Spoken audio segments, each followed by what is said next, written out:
It's Football Friday in Oklahoma, and you've struck pay dirt. Skordle Pay Dirt brings you all of the action from 8 feature games across the state. Producer Ethan Sunken takes you right where the action is. You've hit pay dirt. Here's your host, Drew Baker. Hey, good evening, everybody. Welcome to week 4 of the pay dirt. Like many of our last weeks, we also want to buy. We've got 8 great games for you. A lot of them district games. One of the games of the weeks we have is the Hooker Bulldogs at the Fairview Yellow Jackets. That's a district game for the District A1 in Class A. Our other game of the week, at Covington Douglas, the Covington Douglas Wildcats versus the Garber Wolverines. We also have the CHA Crusaders versus the Hinton Comets. Hinton is ranked 7 in Class A. That is also a district game in A3. Beneath that, we've got the Cashin Wildcats versus the Minko Bulldogs, who are ranked 10 in Class A. That is also a district game for the Cashin Wildcats. We also have the Kingfisher Yellow Jackets at Perkins. The Perkins Tryon Demons are ranked 5 in Class 3A. We also have the Alva Goldbugs at the Millwood Falcons, who are ranked 6 in Class 2A. That is a district game in District 2A1. We also have the Frederick Bombers at the Washington Warriors. Washington is ranked 1 in Class 2A. That is a district game for District A3.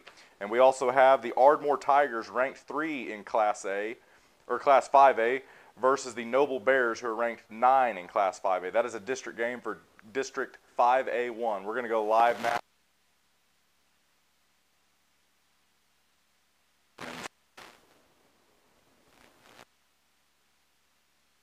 Kingfisher most likely going to punt here on the opening possession. Comes up about 2 yards short.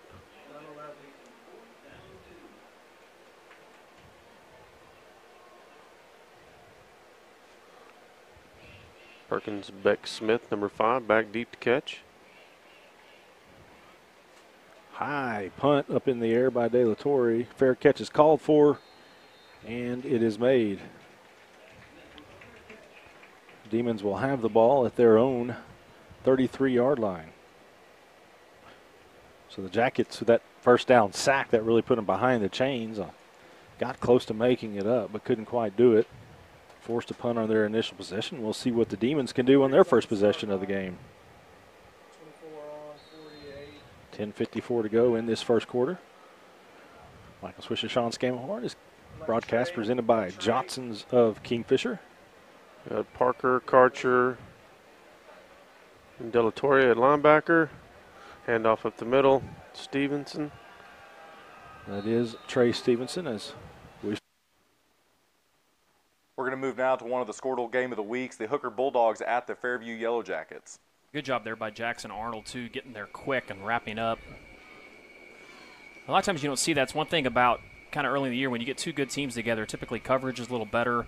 Teams are a little better up front, so both these teams are going to have to adjust to that. I don't think really they've played anybody on their schedule as good as each other yet. Fairview will move to the left hash.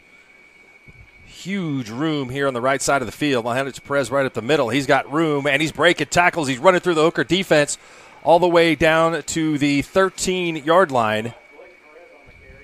15-yard gain for Perez. And the Jackets have a nice drive going.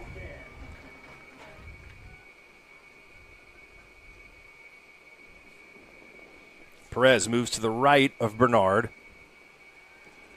Pass over the middle. It's caught. Big hit right near the sticks. Another catch this is the first catch of the night for Burris.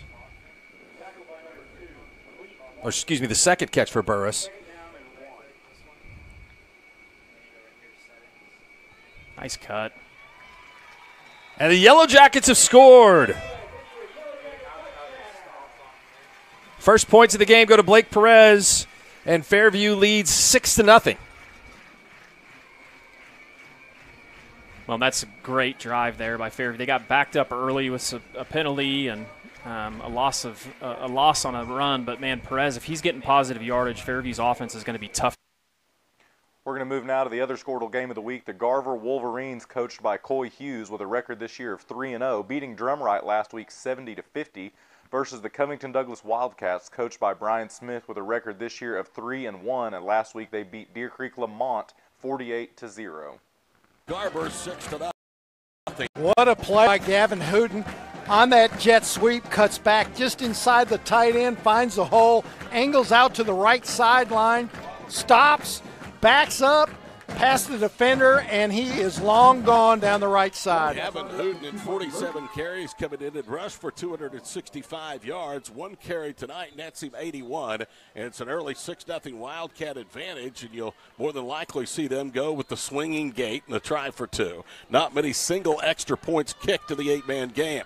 J.C. Hooten is in the backfield to the right of Ford Smith on a try for 2. Ford throws it out left, ball caught for the 2-point conversion, and on the reception was Cade Griffin. So it's 8-0 coming to Douglas. Timeout, 9:42 to play in the first quarter. Back after these messages on Skordle. Is your school or booster club looking for ways to fundraise? Let Downtown Threads create a... So first and 15. Cooper in for Tanner Parker. Yeah, Parker going out. Spelled. Parker banged up his knee this week. Not 100%, but he is out there playing. Will pass. Complete in the flats. Going to get about 4 of those yards back. Braxton Lightfoot with the reception. Second down and call it 12. 12. Bunch formation to the far sidelines.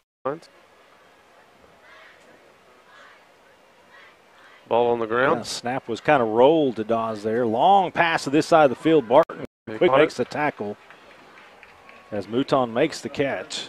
So it's going to set up another third down for the Demons as they're inching down the field on the Jackets here. They're now at the 31-yard line. It's going to be 3rd and 7. Clock showing 7:10. 4 wideouts, 1 back in the backfield. I believe that is still Applegate. Dawes there we go. Gets wrapped up by Kennedy. Big Kennedy just falls on him. That's about 280 dropping down on him. Probably didn't feel too good. As Wrigley Kennedy gets the sack and it moves the Demons back. And what are they going to do here? 4th down. Showing punt. So we'll call it Pioneer Internet defensive stand.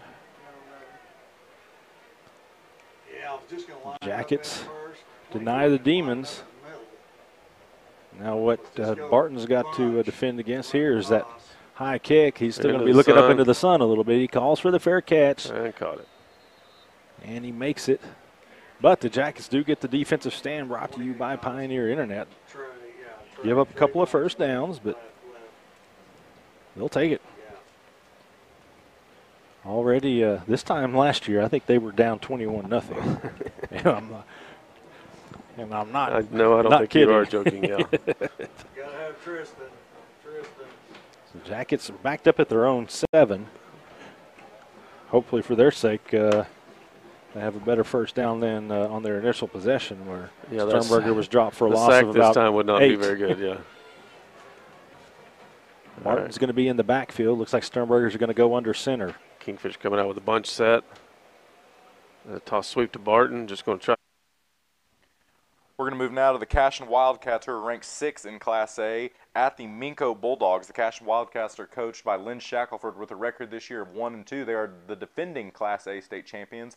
This will be a district game for both teams in District A3. The Minco Bulldogs are ranked 10 in Class A, coached by Brock Wardlaw with a record this year of 3-0, beating Merritt last week 20-7.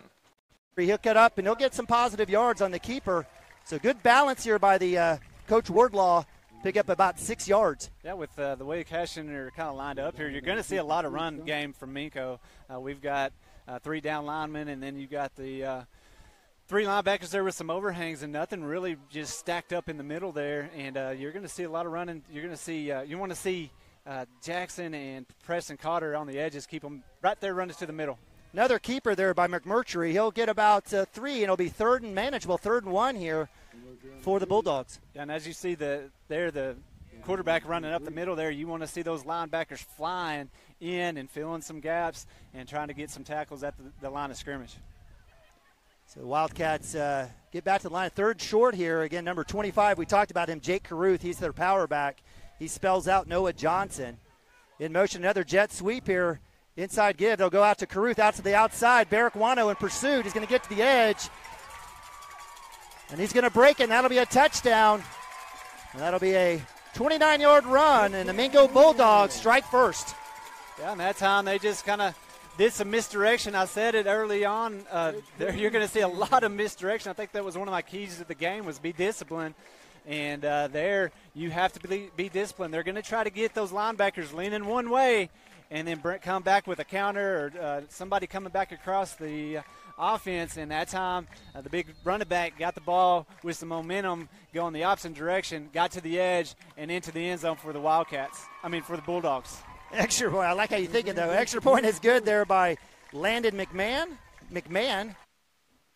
We're going to move now to the 2A district game for District 2A3, the Frederick Bombers at the Washington Warriors. Washington is ranked 1 in Class 2A, coached by Brad Beller with a record this year of 3-0, with a record last year of 14-1. They were on a bye last week. The Frederick Bombers are coached by Brett Tyler with a record this year of 2-1. They were also on a bye last week. To him in the jet sweep, trying to get to the outside, but he is tracked down by the Bombers, number 12 for Frederick. Alex Matthews, no gain on the play, will bring up 3rd and 5. Yeah, Matthews and Tyler right there did a good job coming off the edge. Washington tried to spread the field, get to the edge right there, and Frederick didn't want none of it. They came in, closed 2 guys in there, made a tackle, open field tackle. Bring up 3rd and 5 here for the Warriors. 6:15 to go in the first quarter as Hendricks takes the snap, looks left, throws left. Pass is thrown to Cage Morris, and he's going to be a little bit short of the first down at the 35-yard line. I feel like he got a pretty good spot right there.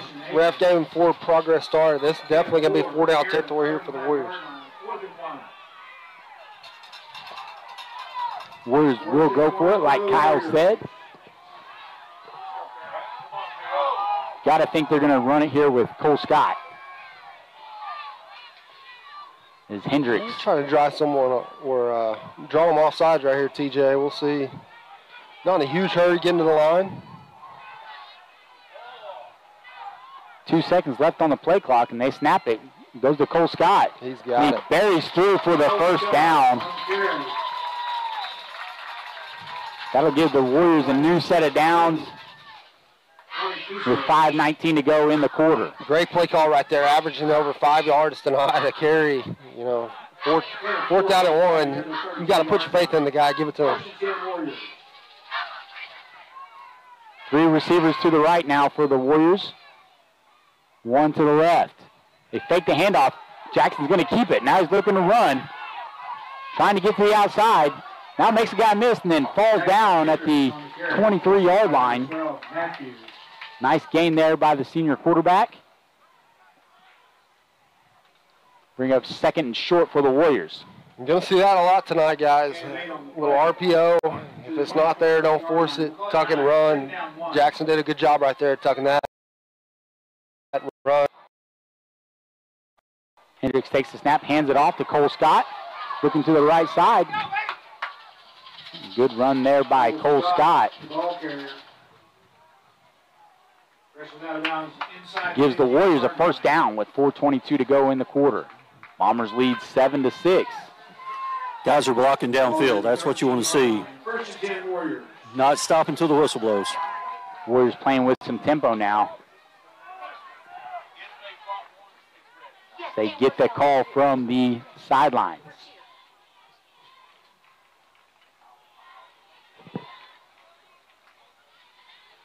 Handoff goes to Cole Scott. And he is stopped at the line of scrimmage. There is a penalty on the play. See what the officials have to say about that. Kathy on the stop. There are penalty flags on the play.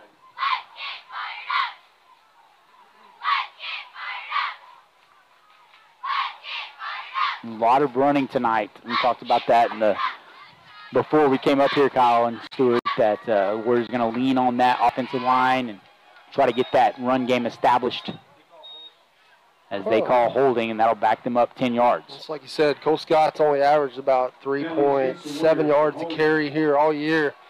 great night. What a great night to get him established. Be physical up front, and you've seen it tonight. They've got it going on, and I'm sure you're going to continue to see it through all 4 quarters here tonight. First down and 20 now for the Warriors at the 23-yard line. Hendricks. We're going to bring up the Skordle game of the week, the Garber Wolverines at the Covington Douglas Wildcats. 81 at his first carry and reaching pay dirt for the 6th time this year. Smith rolls left, protection holds, looking left, coming right, dancing, running out of time. Now Smith is going to take it, he'll run for the touchdown. Well, he got in a mismatch speed-wise with the senior linebacker Simon Nahara, and he had nothing. We're going to switch over to the 3A matchup between the Yellow Jackets and the Demons, coached by Jeff Myers at Kingfisher and head coach for the Perkins Tyron Demons, Dwayne Hudson.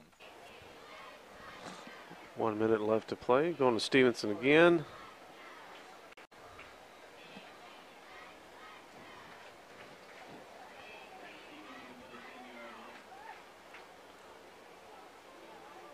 Give him about 2. Perkins waiting on the play. Kingfisher still in the 5-2 set. Burnham out wide, man-to-man. Is that Applegate again? Yep. Got the edge. And good tackle out there. Sternberger. He's flung to the ground. That might be the final play of the first quarter. The Demons, it's up to them if they want to quickly get a snap. There's about 13 seconds showing on the game clock, and I don't think they're going to do it. We're going to jump now over to the Class A District 2A3 game, the Frederick Bombers at the Washington Warriors. Again, the Washington Warriors are ranked number 1 in Class 2A. Alfred Capey, little to no gain on the play, will bring up 2nd and long. Guys, that's going back to the cheerleaders. That's the thing with them. They don't get to play a 12, 13 game season. It's pretty much back-to-back weeks. Got regionals and then state, and that's it. 2-minute routine. You speak from experience with a daughter in the program. I'll say that. It's pretty intense little 2 minutes. I didn't think I was going to like it. I enjoyed it. We'll have some cheerleaders on at halftime. Cole Scott takes the handoff, bounces it out to the left, looking for room to run, and jumps over a couple of tacklers as he's able to pick some yardage back on that. We'll take a Purcell Vision Source replay of that. Take the handoff, little cut there. Get to the hole, pick up an extra 5. Good run right there by Cole Scott. 13-yard gain brings up 3rd down and 7 for the Warriors with 2:56 to go in the quarter. Coach Autry and Coach Bell are discussing runner pass here. Yeah.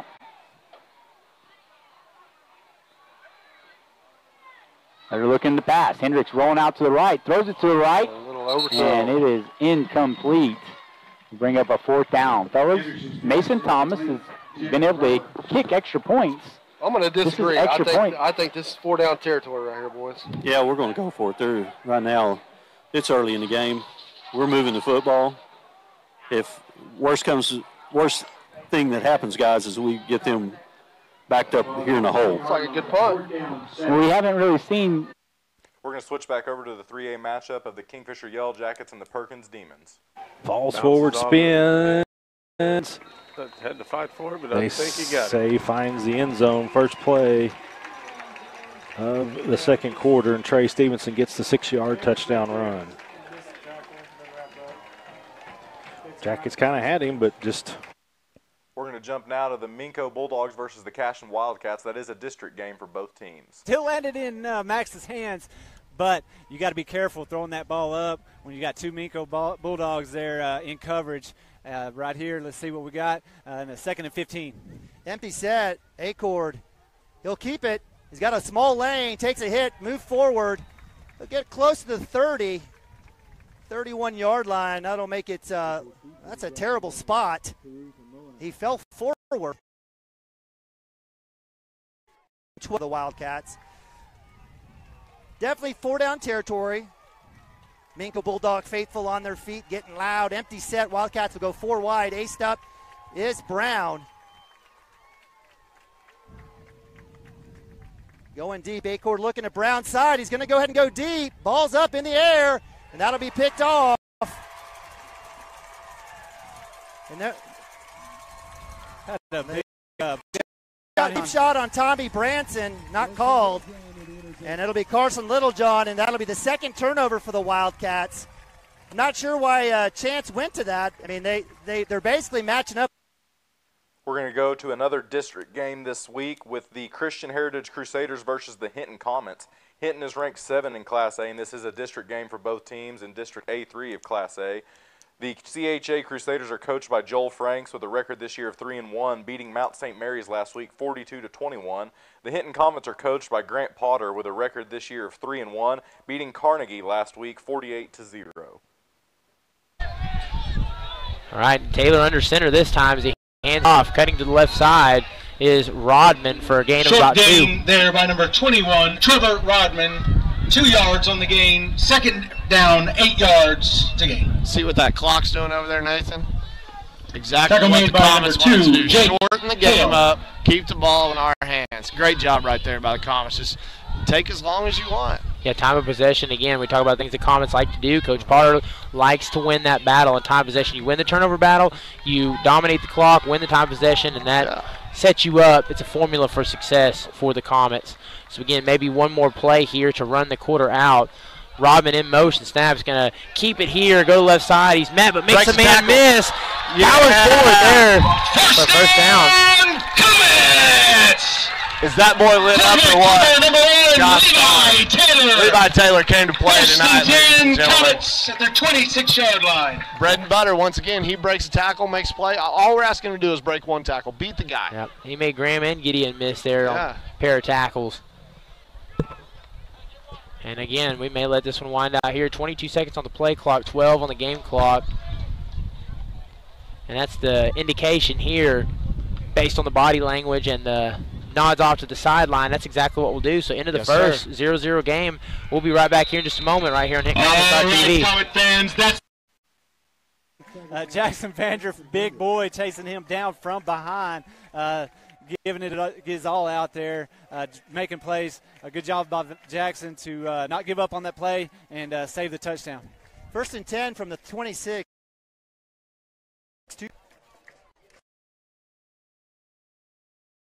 Snap. Coming up that time is Jake Branson. Nice work there by the senior getting the hit. And I was about to say every big play for Minko has been on the left side, and no doubt that Coach Wardlaw coming back there. So with the tackle, it'll be a short gain of about 1. I felt like it was going to be at least at the line of scrimmage. So 23 here, first quarter. Wildcats with the stop. 2-by-2 here now for Minko.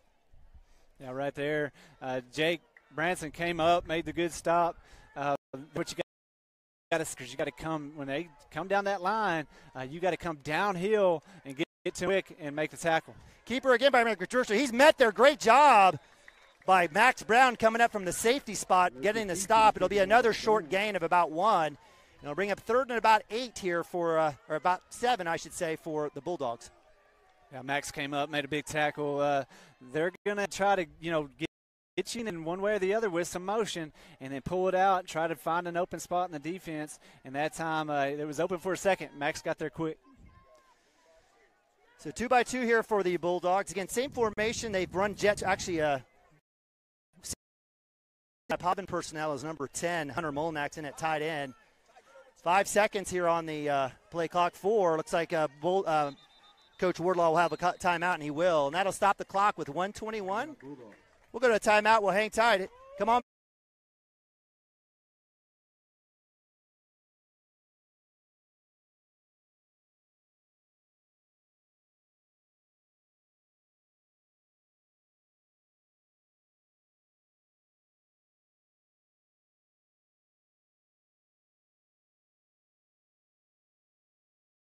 Inside the 35-yard line. That was number 19 Ford. Yeah, just did a nice job there of just not giving up on the play. Yeah, Alex Ford. Alex Ford. Yeah, it sure was. Good tackle by Alex Ford. But it was a first down run for the Falcons. 1st and 10. They'll have it at the Goldbug 34 now.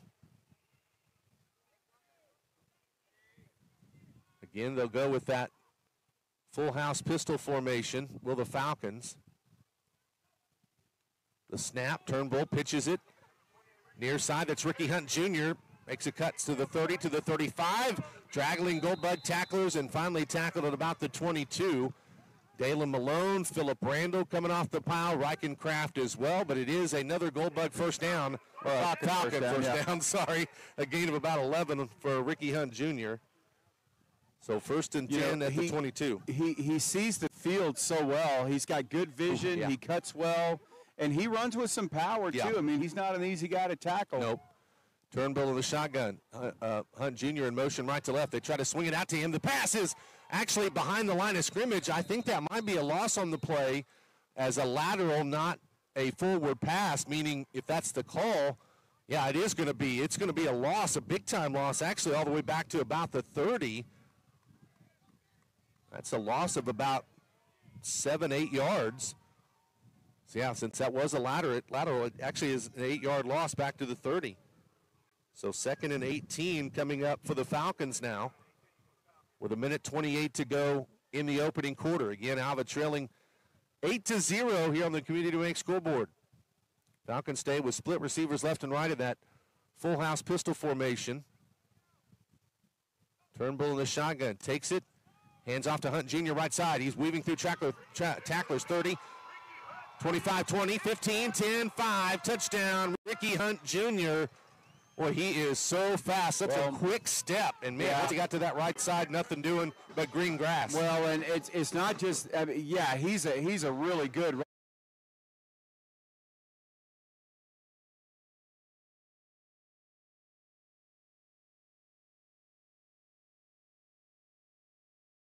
Just a little bit shy of that first down marker.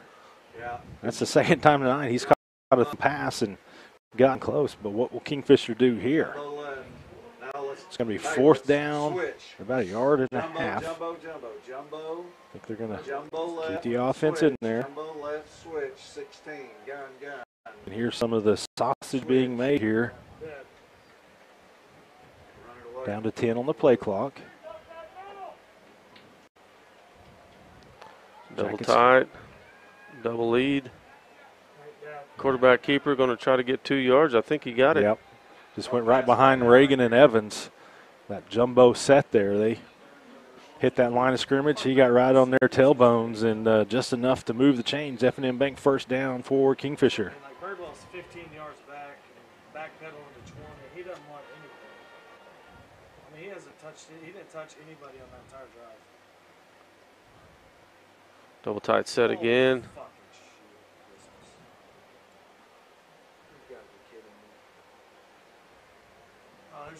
Barton alone back. First and 10. Birdwell. They're running at him and he olays it. And, right behind his intended receiver. Just a little behind him. Again, Cobalt's wide open. They're just off about maybe a foot. Second down and 10. Promising. So yeah. That's something the coaches will store away. They'll mark it down on their sheets and save that one for a little bit later. A little double move and had a little pay dirt in front of him. Second and 10 at the 38, 7:57 to go, second quarter. This is the Jackets' best drive of the game. No hands on the ground for the Demons. They're just going to pin their ears back and come at Sternberger, and puts as much on that pass as he can, but he just had to get rid of it. So it's going to be Stevenson Insurance Center third down. We got doubles. Kerry Patterson watching from Abilene. Just going to go watch Coach Keith Patterson tomorrow. Coaching Abilene Christian.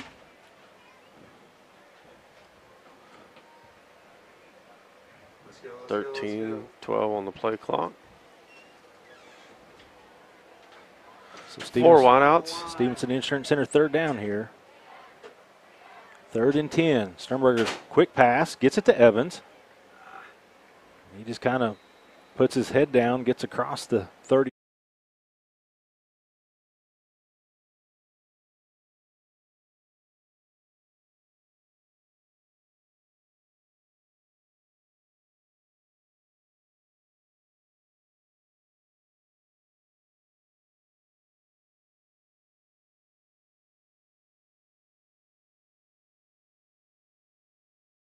up right now, but it's up on top of the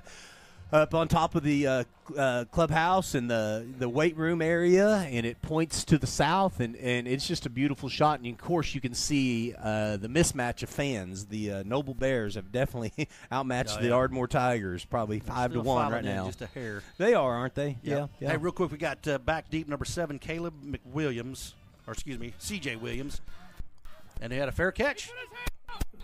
Yeah, he put his hand up there. Okay. Wow. I'm about to say he put number 19 there he put his hand up. Did you see that? I did, Coach. And then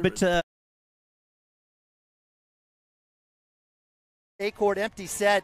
Camden Maroney in 10 personnel in motion. Brown jet sweep coming outside. He can get to the corner, gets to the edge, comes up, and will get out of bounds. Late hit out of bounds by number 5. No call as number 5, Reed McMurtry, with a little extra business.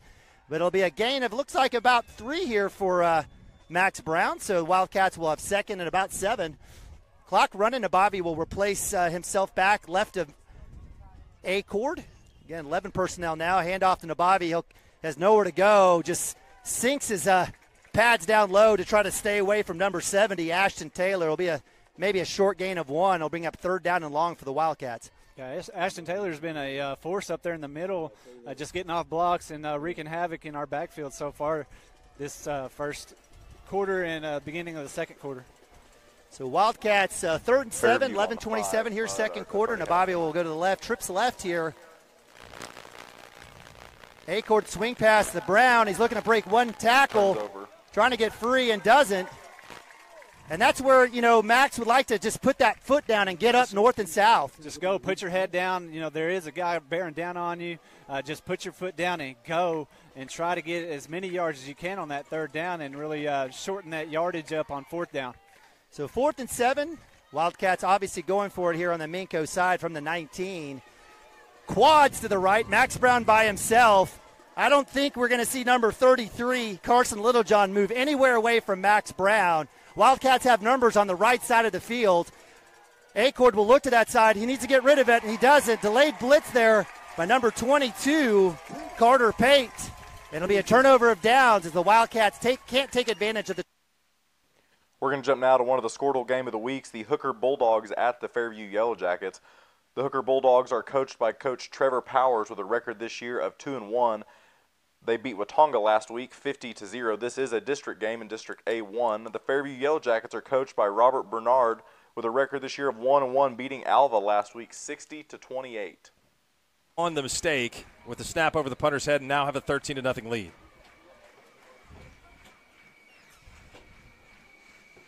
Well, and Puge, after the penalty, obviously Fairview capitalizes on the. Looks like we're going to have a timeout maybe, or they're going to measure, I think. It's close enough they're going to measure. Yeah, and it can't be more than a half a yard. So. Yeah, definitely. Now they're thinking about measuring. So right here in this 3rd and short situation, you're looking for a quarterback power, looking for maybe the running back Gideon getting another look right here. And you have to get that push up front for the Comets. Comets have got to get a better push. Yeah, they've done a lot of that, just kind of half-back dive, just a simple handoff. Real simple stuff, on the field for a measurement. We're going to jump now to the 5A matchup, the Ardmore Tigers versus the Noble Bears.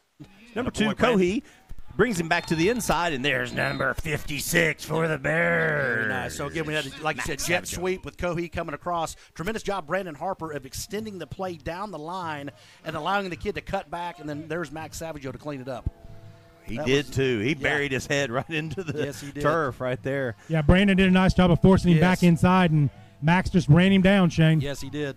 Jordan Hensley comes out of the game, is replaced by, can I get a number 24? Right in the middle? Yeah, that's Hensley. Yeah, Eric Hensley. Yeah, so, all right. Yeah, no relation either, I don't believe. All right. Watch the ball here, fellas. Swanson looks at his wrist, makes sure and double checks the play, fakes the handoff, looks it right across the middle, wide open receiver across the middle. Number 13 for the Ardmore Tigers. That is number 13, Zayden Henderson, and he's got a host of Tigers that carry him all the way into the end zone.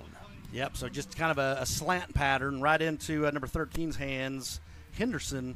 And what a tremendous job for the Yak right there, yards after the catch. Can we get a replay on that one? Yeah, we had a few missed tackles there, obviously. So and it was something right across the middle, too. And there's a linebacker that Well, Yeah, he's got us. okay.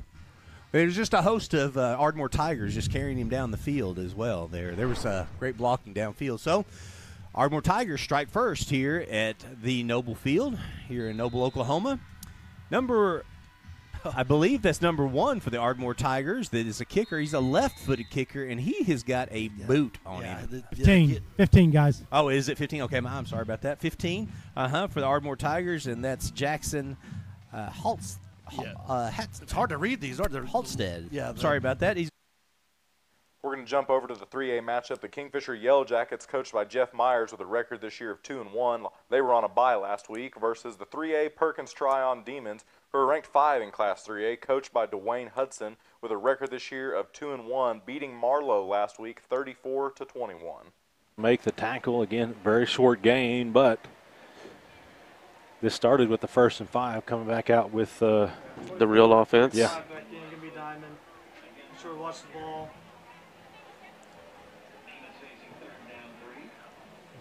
3rd and 3 here after a gain of 2 on the last 2 plays combined. I'm going to agree with Coach Blundell here next to me. Don't give him anything easy.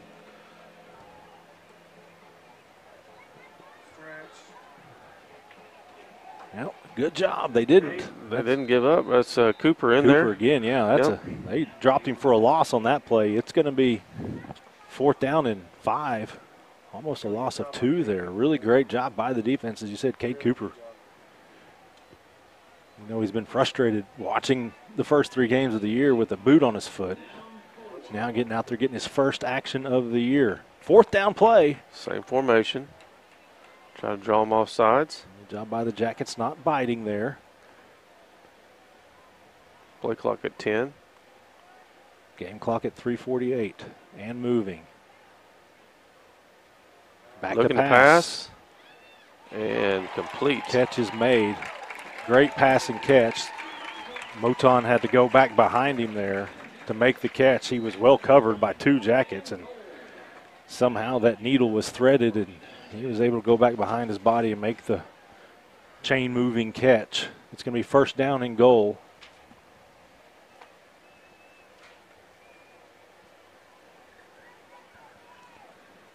Ball spotted at the 9. Perkins staying with the diamond formation. Trying to get the stretch play out here. And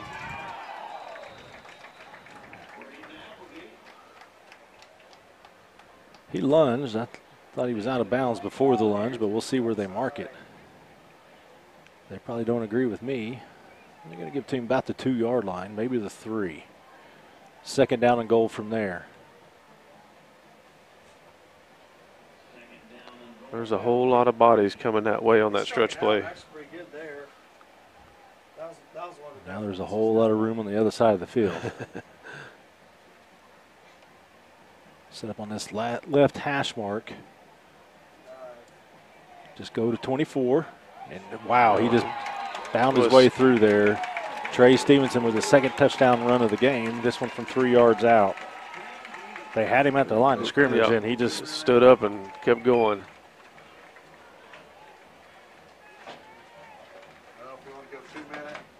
That comes at the 3:02 mark. Going to swinging gate. We're going to jump now over to one of the other Skordle game of the weeks, the Class B matchup between the Garber Wolverines at the Covington Douglas Wildcats. Play set up perfectly. Now it's 4th down and 4. Tonight on 4th down, they are 1 for 2. They converted on a 4th and 2 earlier on this drive. They need to get to the 41-yard line of Covington Douglas. Snap back, Howry from the 48. Dancy, now he's in trouble. Now he's going to take off, and he is going to be sacked. So the Covington Douglas defense does the job again. The loss. Hey, again, you got a senior that hadn't really played a snap of quarterback since his sophomore year. Right. And a lot of rust you got to knock off here in the first half. And we talked about that in Coach Beller's coach's show. He needs to be a game manager tonight. Yeah. You know, he's probably going to get a chance to play a couple of games at least here, and he'll settle down. Let's see if Nathan Spalding can get after this quarterback again this drive. And the Bombers are able to get the Warriors to jump off sides. 2 guys jump off sides for Washington. Now giving them 3 5 yards. Make up. Talking about Spalding, Brucey and Spalding. They're licking their lips trying to get to that quarterback. A little premature right there. First down and 5 at the 30 of Frederick. 7:27 to go in the half.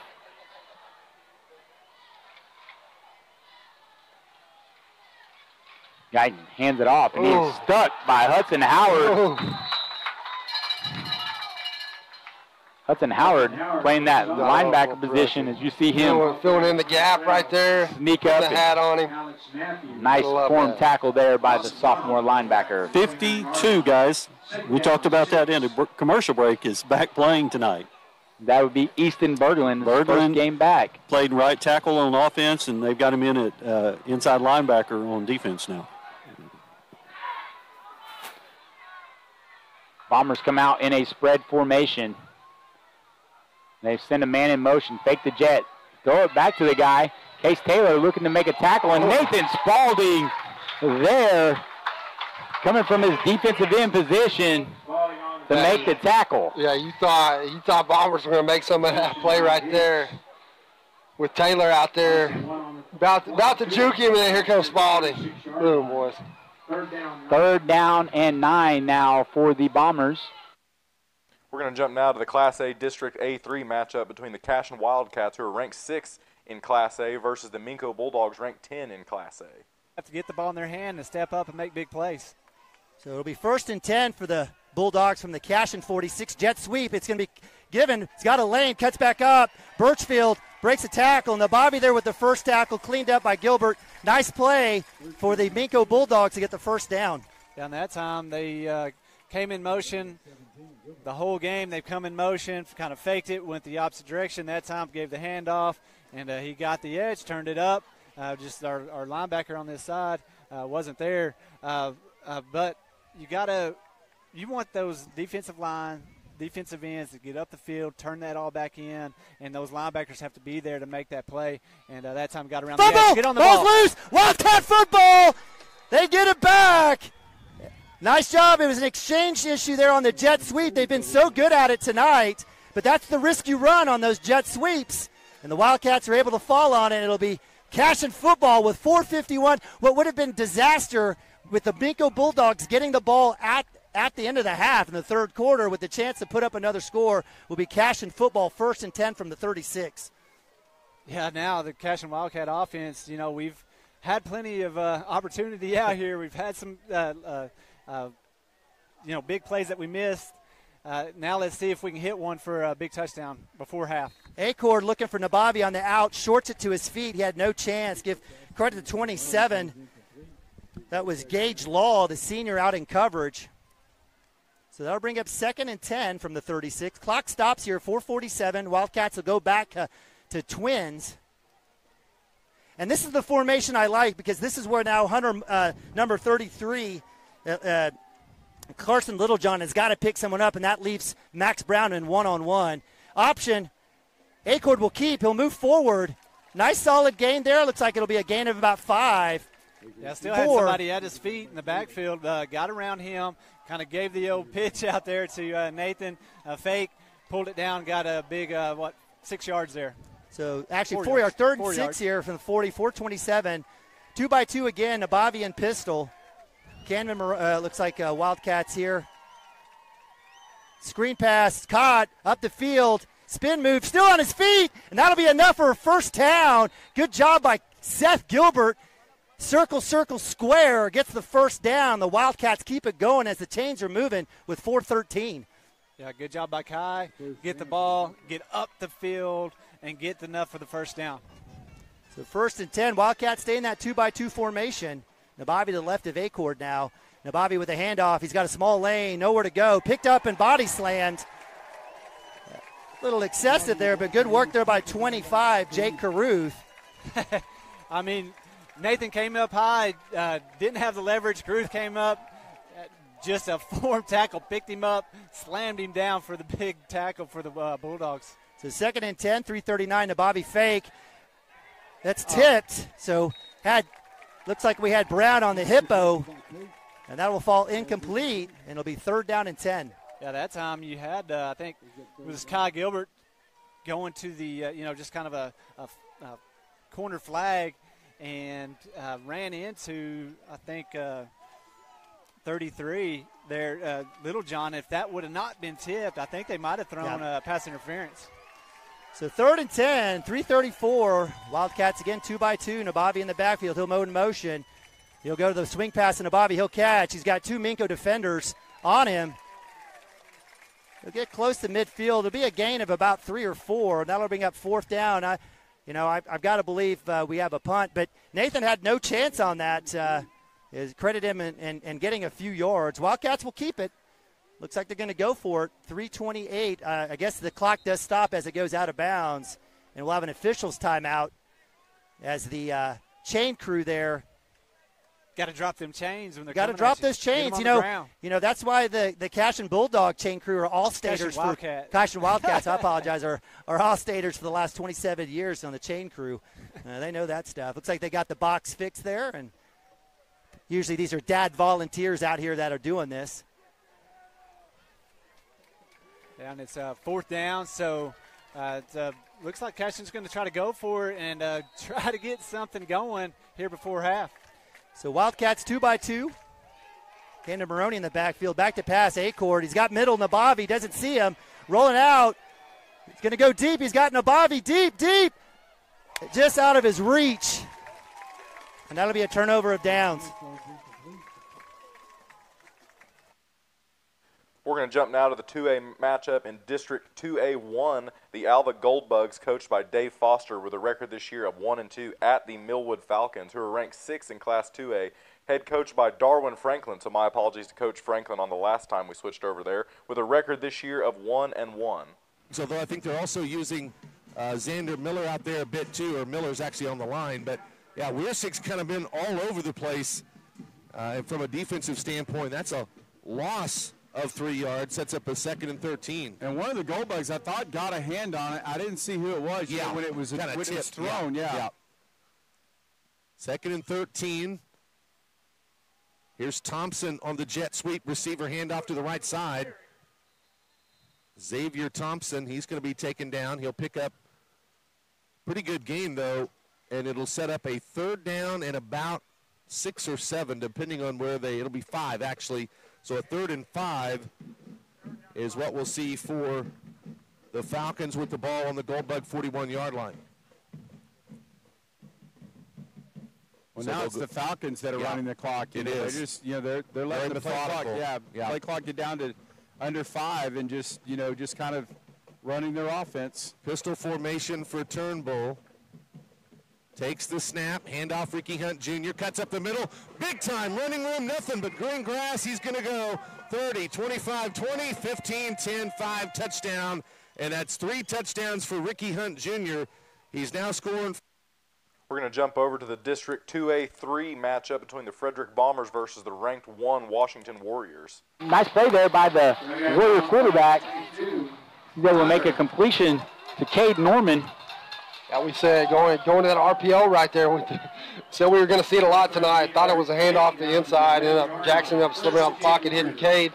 That'll pick up the 1st down. Big 1st down right there for the Warriors. We've thrown it 9 times, huh? You took the under, right? Just Bob with his mask off. Scott takes the handoff, runs it up the middle. Getting close to the goal line inside the 5 to about the 3. We're wanting to go fast, Coach. Coach Archer, Coach Beller screaming, let's go, let's go, let's go. Get on the line, let's go. And Hendricks getting his lineman set up. Bombers going to get a timeout. You said that, Stuart. They want to go fast. Yeah. You said we've got about 5 plays in our playbook.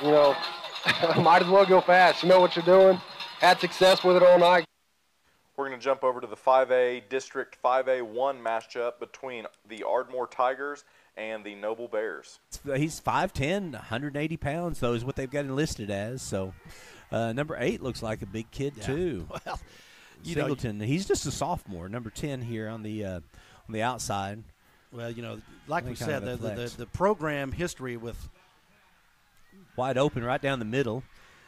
tries to make a little spin move, gets tackled by L.T. Taylor. Yep. But that's enough for an Ardmore first down, and now they're inside the red zone, or what we call it, Skordle, the pay dirt. So give, again, Swanson credit. Nothing there initially over the middle, kind of rolls to his right, and was able to find his guy probably at the second level there for the first down. So they're just finding those areas and kind of sitting down, and he's making some really nice throws. Yeah, and he's, not really being rushed either in the pocket. No. That's the one thing that's getting to me. So Elgin just jumped up on El Reno 28-0. Of course, that's our next opponent is El Reno. C.J. Williams breaks a tackle and takes it over on the left-hand side, picks up maybe about 4 yards right there. Yep, so there you go. Just C.J. Williams, good-looking running back there. But just got a few missed tackles once again. You got to get him low, wrap him up, hit him at the legs, and so they're nice little drive here for the Tigers. 2 minutes. 2 minutes left in the first quarter. A little throw out to the outside, right? A little screen pass. Oh, there's some yellow flag down face on the mask, field. I believe, guys. Face mask on us. That's not going to be good. Yep, kind of. Well, they're not going to get many yards here, half the distance, but I think he was right at the marker anyway. So they will have first and goal here if that is the call.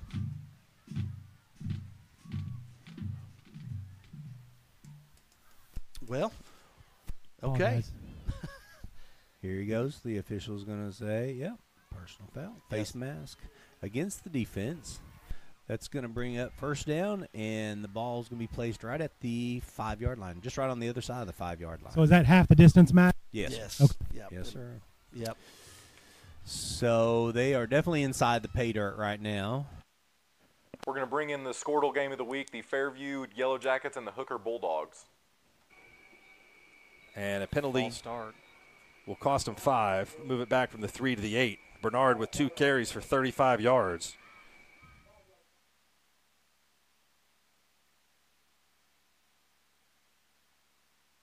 Ball over to the left-hand side. Host of Bears there. Tackle looks like it's C.J. Williams. Okay, good. Jackson Stewart coming in there. And, again, he just a direct snap to Swanson, hands off. Jackets have gone over 100-yard rushing. Perez gets the handoff. Perez faked me out, and Bernard scores a touchdown. Great run, great effort.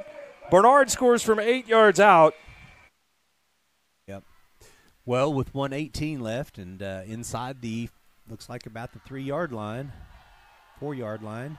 Well, that could looks move like a early. little man in motion. Swanson looks to run to the right.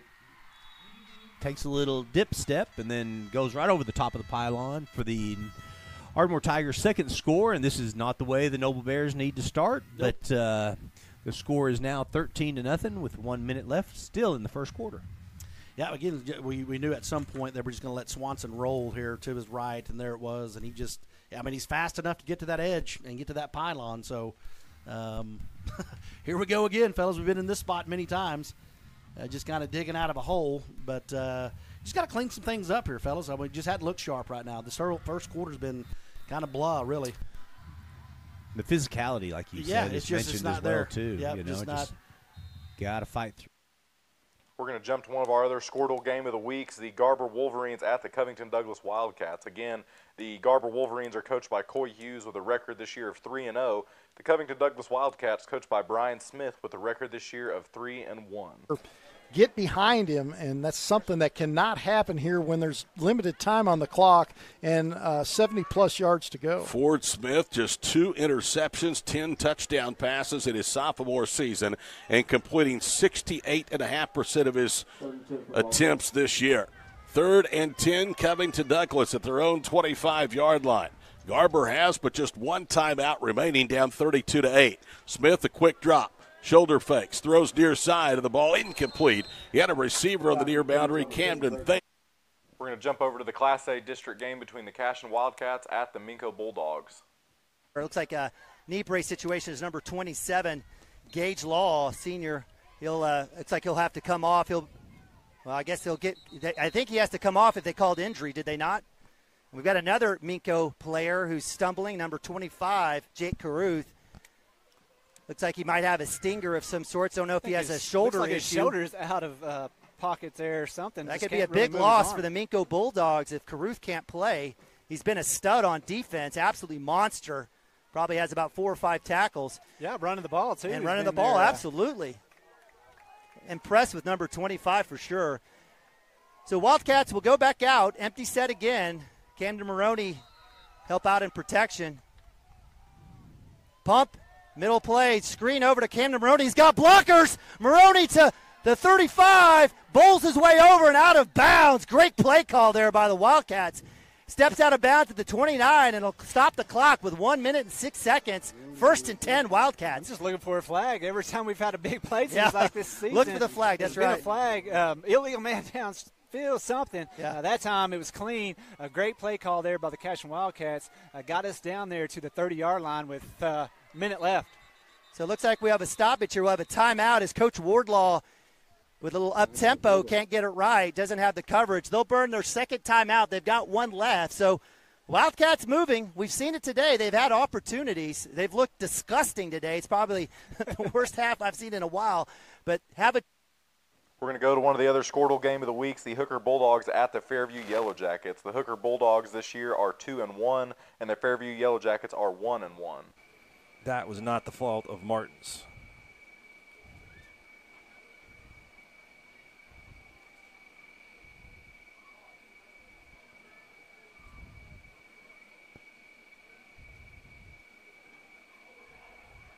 Martins gets past Perez and fights and fights and fights, yet still for only a gain of a couple. Well, Fairview's done such a good job. Martins tries to get to the edge. It's just way too much speed.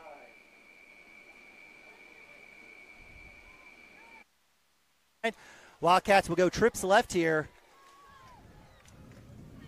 Empty backfield, Camden Maroney. Right side, tight end set. Acord with the snap. He's looking. He's got a lane wide open. Will step up, make the slide, get to the first down marker, son. So we have a flag. They're going to call holding. Looks like just had a, I think it was our center there, just driving his feet. But it looked like he may have got a little bit of the shoulder pad, brought him down, and they're going to call holding. Yep. So tough call here. So it seems like it's 1 step forward, 14 steps back for the Wildcats. In this case, it looks like at least 10. It'll move it back to the 45. So a huge loss. That's a mark off of 16 yards. Well, and you know, where the play ended, you know, we've got almost a 40-yard swing right there. So Wildcats 1st and 26, under a minute, 58.5, stay in that same formation. Let's see if the Wildcats run that same play again. Loose ball, Acord still has it. Steps up in the pocket, rolling to his right, going deep. He's got Nabavi with the catch, out of bounds, big-time play. Chance Acord, Nathan Nabavi, first down, and we have an injured Bulldog. Wow, I mean, Chance right there with the ball on the ground, rolling around back there, stayed cool, stayed collected, picked the ball up, turned his head down the field, and by the time he kind of collected himself, he had 3 receivers down there wide open, and he found Nathan Nabavi 40 yards down the field, and that ball got there quick. You know, I'll tell you what, Wildcat receivers have been behind the Minko defense all night. Yep. The 2 interceptions were shorted. Max Brown had his hands on one. The other one was picked off. Great job there by number 33, Carson Littlejohn. But again, Wildcat receivers behind the DBs all night. That ball there, great job by Chance Acord to get flushed to his right, keeps his composure. And what an arm on the run, hitting the bottom. Got some halftime score updates for everybody. In the game of the week, the Garber Wolverines versus the Covington Douglas Wildcats. That halftime score is 8-32 with Covington Douglas leading. In another Class A matchup, we have Christian Heritage Crusaders versus the Hinton Comets. That score at half is 7-7. Again, that is also a district game. And then going to the Kingfisher Yellow Jackets versus the Perkins Tryon Demons. That score at half, 3-14 with Perkins leading. District, I know we've had their number. I think we have 8 wins to their 2 losses against the Bulldogs here. So, you know, it's always been a battle. Battle, you know, up in the absolutely. The last maybe 3 years, but it's been a battle every time we meet up with them, and it's always a fun game to get down here and play. So not sure if we have a chance to maybe look at the replay while we're taking a look at, again, the injury. I don't know if you want to go at timeout at all, Chris. It looks like they're really taking their time as the staff is out there. I sure hope he's okay. Do you think he got – I don't think he got knocked out. He was moving. Yeah, he was moving. Let's see. I think this is the replay here. You see Chance kind of lose the ball and gets over there to the outside and finds Nathan for that big play right there on the sideline. You can't really see what happened with the Minko Bulldog, but, I mean, he's sitting there talking to the staff. The staff. So I don't know if it's just something with his breathing or what, but you sure want to hope and pray that he is okay. But he is moving. He is talking to him. They brought some water out to him. So let's hope that he's okay. Well, they pulled his knees up to his chest. I don't know if they were just trying to get blood flow going to him and oxygen, but he is not moving. Yeah, he's just kind of limp there. And that is number 27. We've talked about him, Gage Law. He's been an absolute animal for the Bulldogs. Fantastic player. He's been engaging. He's been running out on the screens. And we'll go to timeout. Be right back. Cashman Wildcats TV.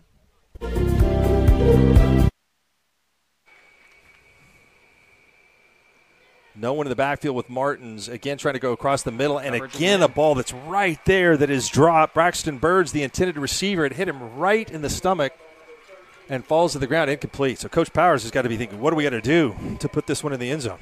It's just great coverage again. I mean, obviously good ball, good throw. You got to catch the ball, like you said, Mark. I mean, but Ramey is doing a good job, obviously contesting the throw. He's allowing the receiver to get inside of him. It would be interesting to see if they can hold the block long enough if they don't try to throw the ball to the corner over here, like a corner out of some kind. I think they'd have a lot better opportunity with something like that. Ramey, a junior, has been in on several good plays in this series. There's another one going into the corner of the end zone. This one is caught, and it is a touchdown.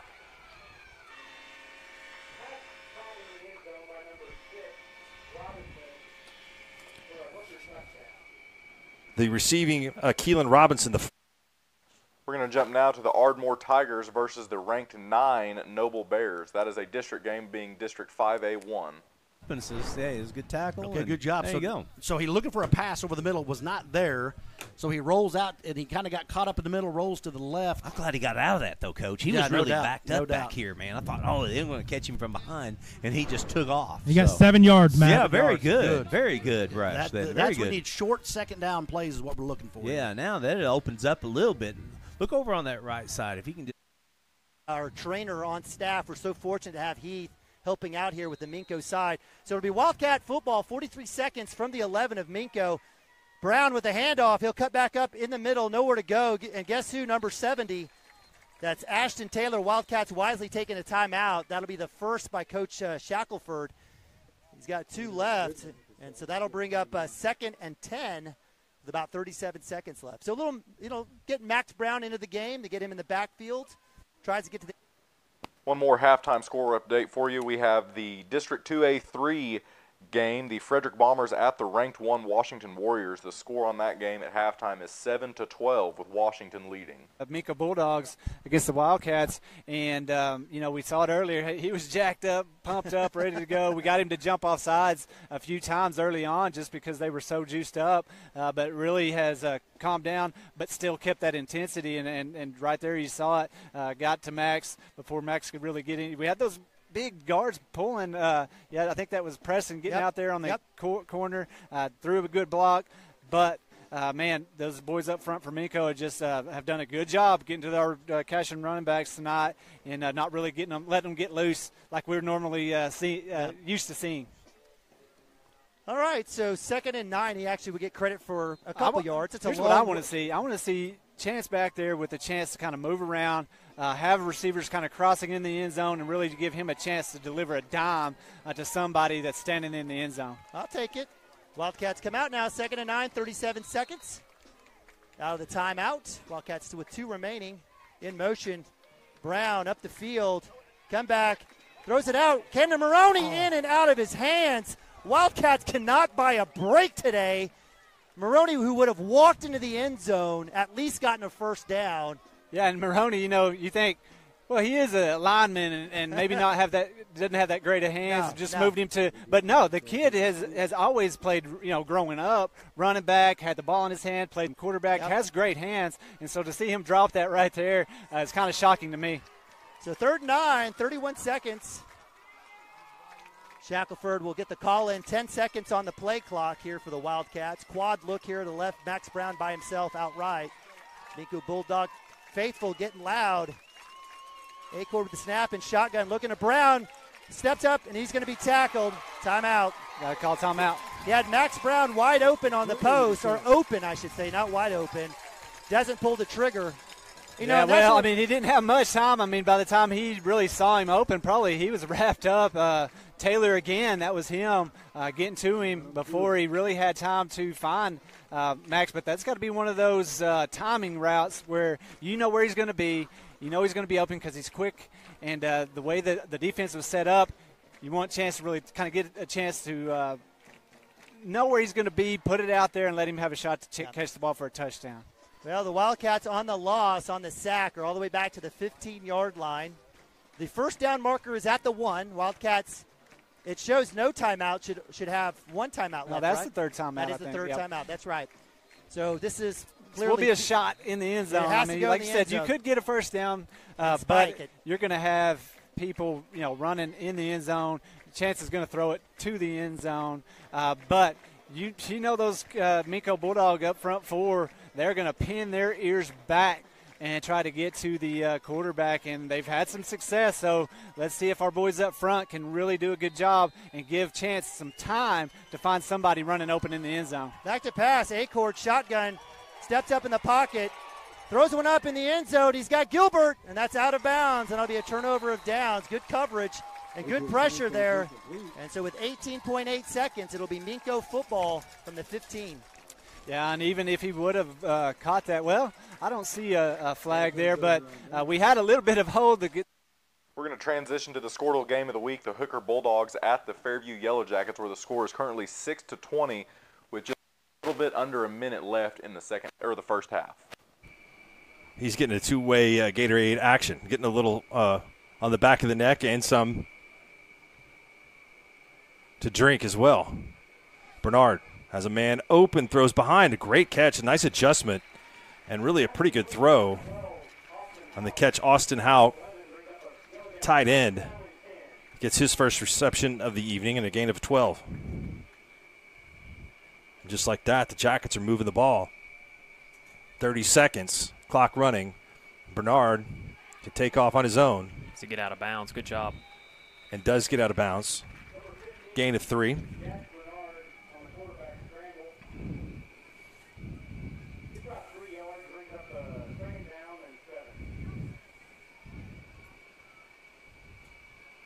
Four carries on the ground for Bernard for 46 and a touchdown.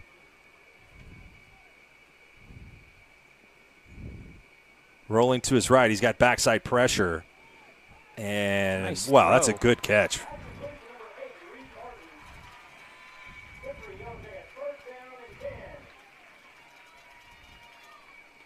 Let's see where they mark this.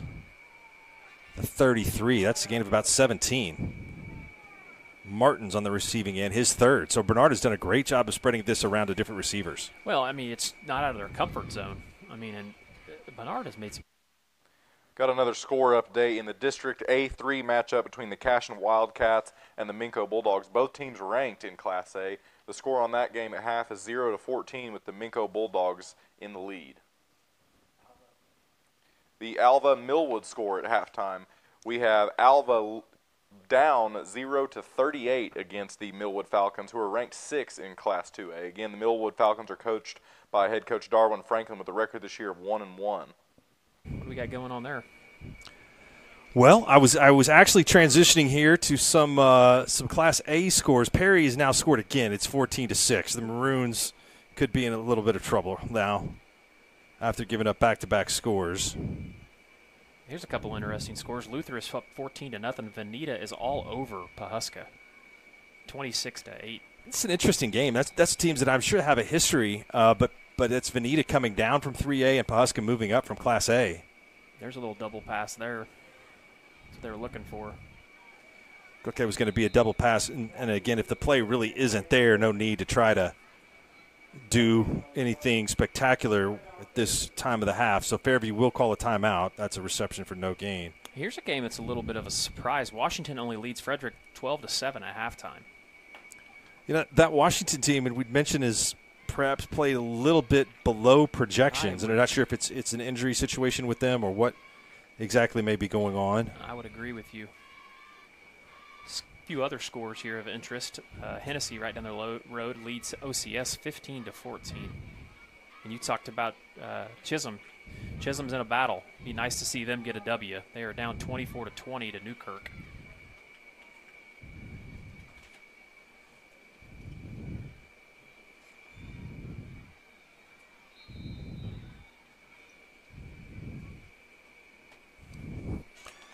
Bernard back to pass.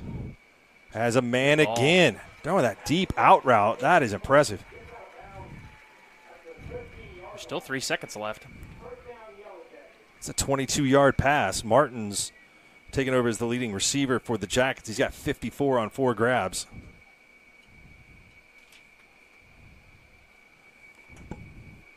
First and 10. Definitely within field goal range here if they would like to try that. But I believe they're going to go for the end zone. I'd look out for Hauk over the middle, in the middle of the field. One play at the end of the first half to see if the Jackets can get into the end zone. Hauk did go down the middle of the field, and they're going to go to the end zone, and they're going to have an untimed down. That'll be pass interference on the Bulldogs. Jackson Arnold with too much contact as they were fighting for the football. I think that's Martin's down there right at the goal line. So this one will be a 10-yard penalty, I believe, in high school, and they'll have an untimed down.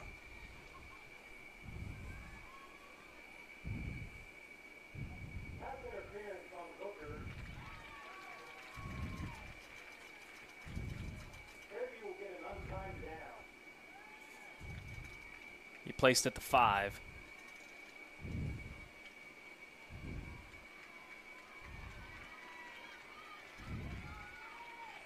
I'll look for Perez here. He's been so successful on the ground. Bernard nice. Looking Got over it. the middle. What a pass. Looked to his left and knew who was going to be rolling across the middle. And a great play, and what a drive. What a drive for Fairview.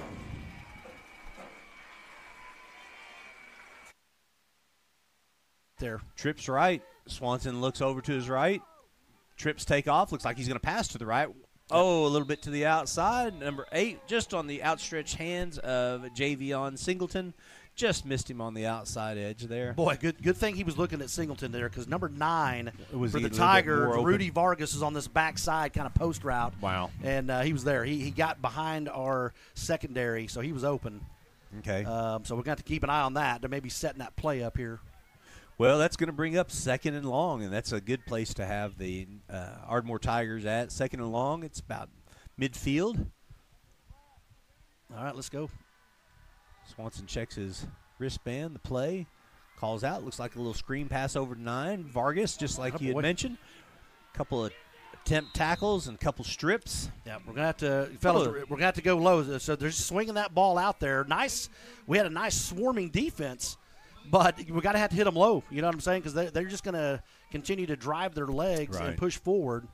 But you got to love the swarming defense, though. That was nice. Yeah, there was were several Bears there. And then, of course, you had Brandon trying to strip it from him, which is, hey, you hold him up, I'll get it. Yeah, that's right. That's it.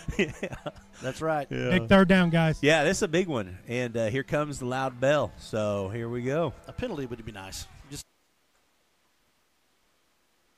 We're going to leave that Noble Ardmore game real quick. The score at that, 14-7 in the second quarter with Ardmore leading.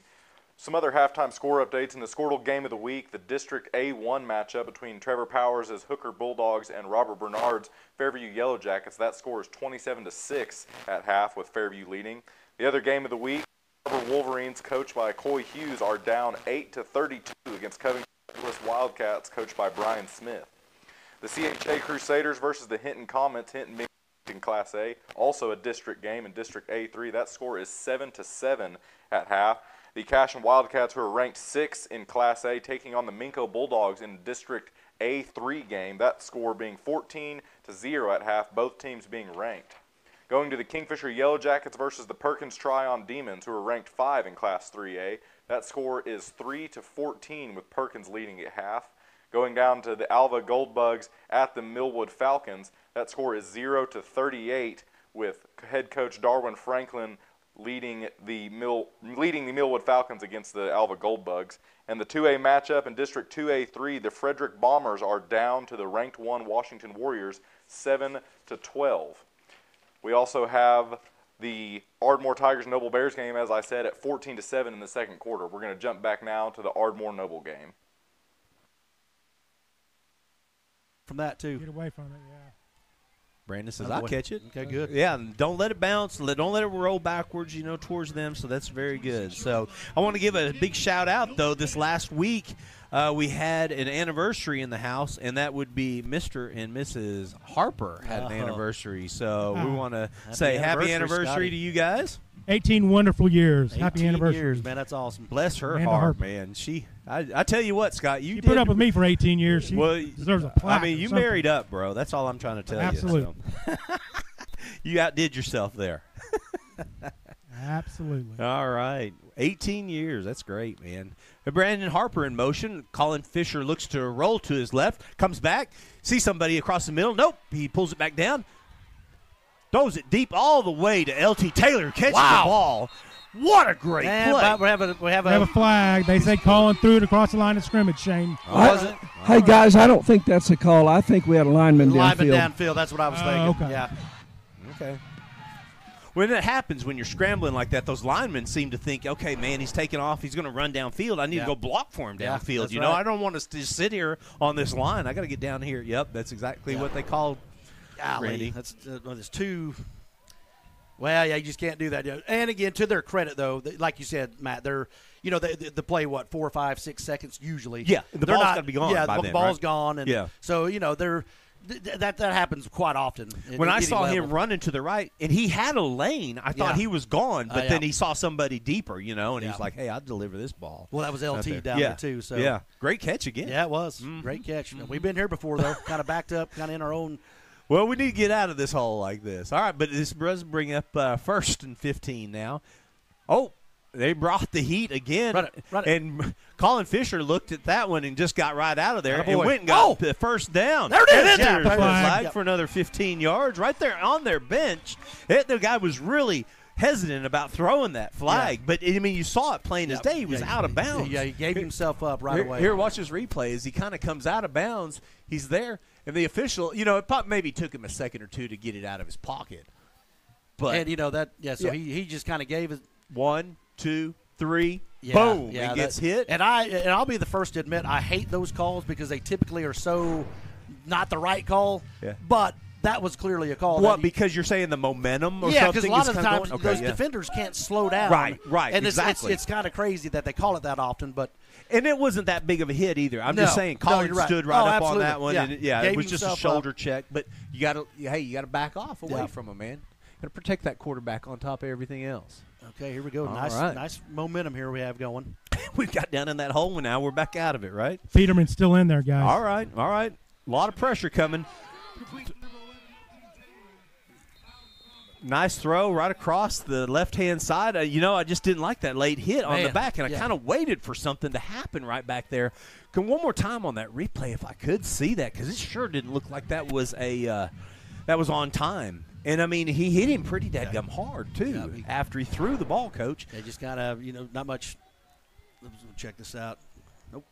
All right. Colin Fisher looks to hand off to Peterman, who finds a big hole over on the left-hand side. He makes a move on the left. He's at the 30. He's at the 25. He's at the 20. Gives a little stiff arm. He's all the way down to the 14-yard line. Great job, Jordan Peterman right there. So I was actually looking to the right there. Peterman cuts back towards our sideline, finds a nice running lane, and a tremendous run there for Peterman to get us down inside the red zone. He's got some wheels, Shane. Yeah, man, when he was shifty right there, man. Well, gosh, I was that little jitter move, and he was gone. I was watching LT, and number 7, C.J. Williams, got tangled up down here. Gotcha. I thought they were going to throw a flag on one of those kids.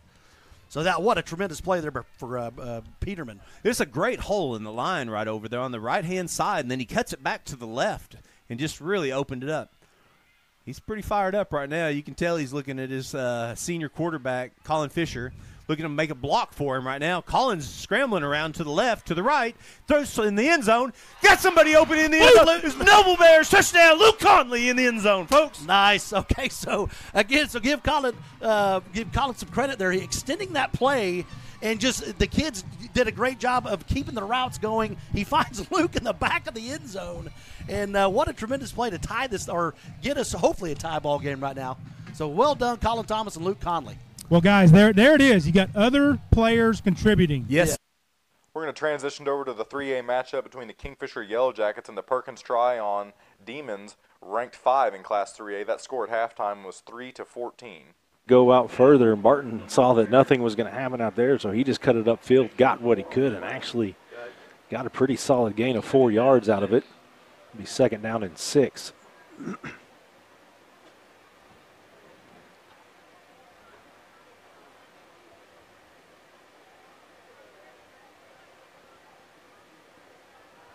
Sternberger passes to that far side. Pass is dropped. It'll be 3rd down.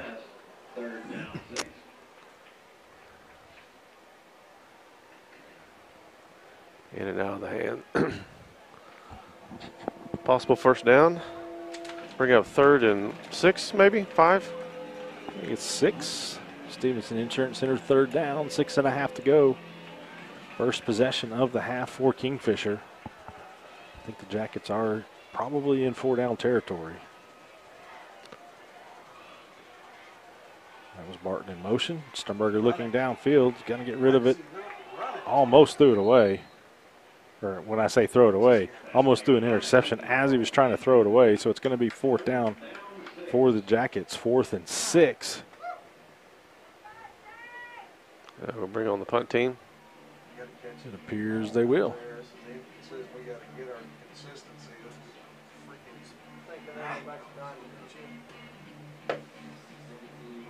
You got a 1st down there. He's fixing to go Ricky Bobby. 4th and 6. De La Torre back to punt. Almost blocked. Fair catch called for at the 12. Or the 7. I think it's the 12. I think it's the 12 as well. 6:13 to go in the 3rd quarter. Getting chilly over here, Russell. Russell's got this cold air. Oh, you know what I'm going to do? I'm going to knock this down to about 63 then. 65 will work. It wasn't 70. He hogged it all night. He's going to get colder. Yep. We're going to jump now to the District 2A3 matchup between the Frederick Bombers and the ranked 1 Washington Warriors. Number 31, that is Sidney Smith. Nice gain on 1st down for the Bombers.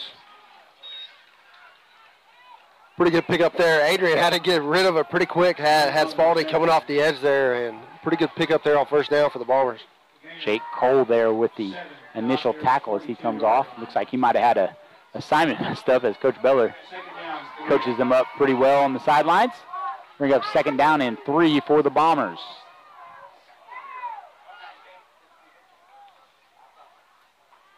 Bombers hand it off. Nothing. From ball's loose. Warriors got it too.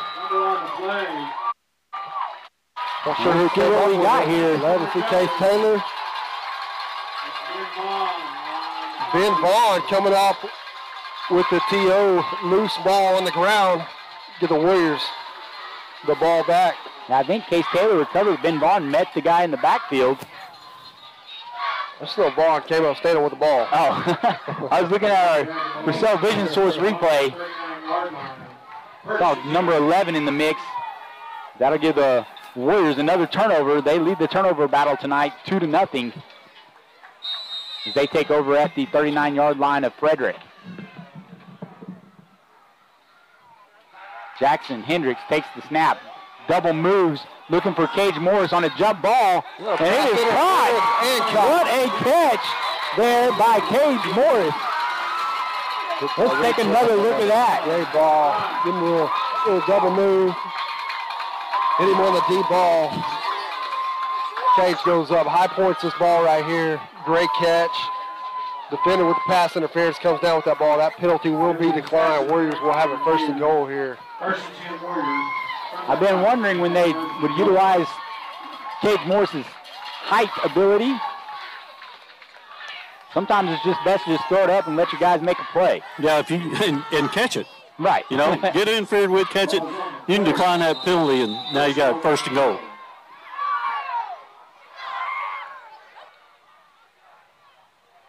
Jackson Hendricks takes the handoff, or excuse me, takes the snap, hands it off to Cole Scott up the middle, down to the 2-yard line.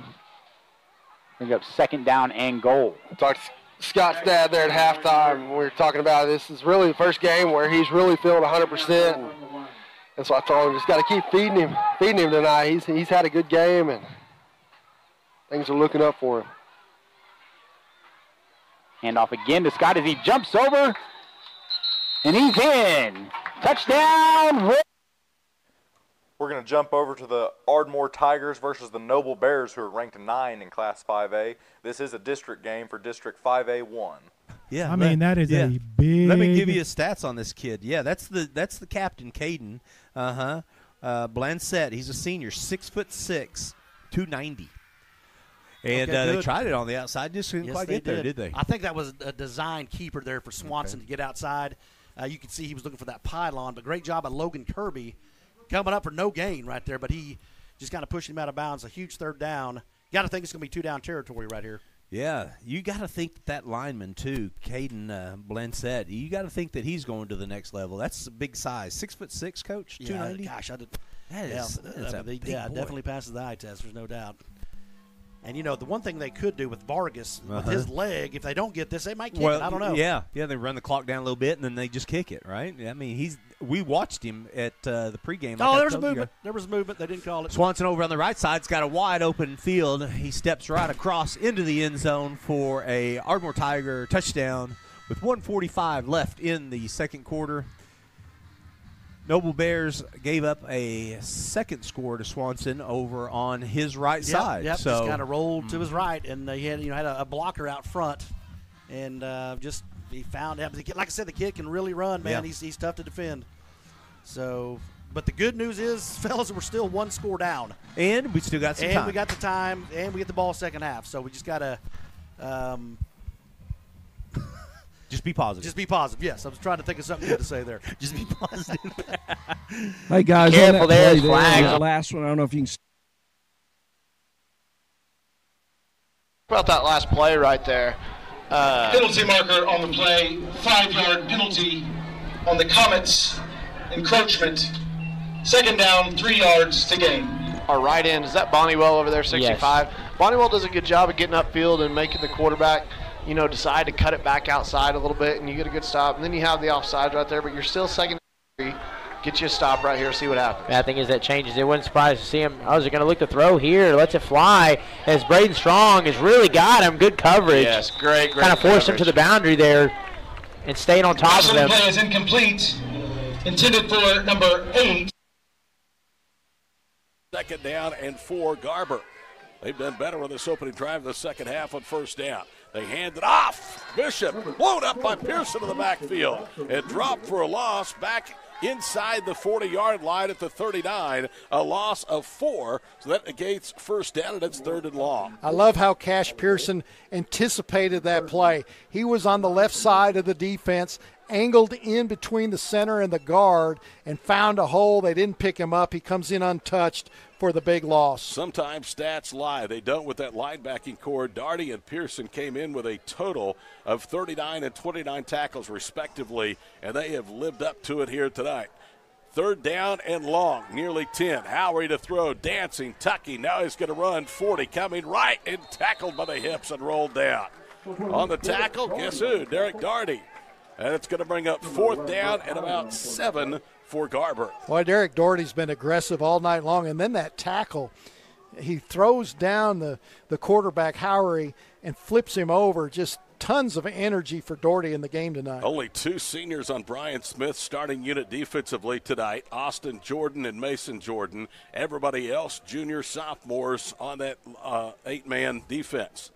4th and 7 at the 41-yard line.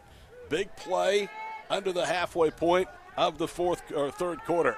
0 look, single receiver right, 2 to the left, including Carson Bishop. Watch him. Howry looking that way. Now guns it over the middle for Bishop. It's tipped and intercepted. It was deflected by Gavin Hooten right into the arms of Derek Daugherty. A flag is down as Daugherty is tackled at the 45-yard line. Good anticipation by Hooten. He knows that Garber has to throw. Howry throws a nice spiral over the middle, but the anticipation by Hooten tips that ball up in the air for the interception. Let's see if the play stands. There was a flag, and I think it came in after the interception. Here's the Whitecap.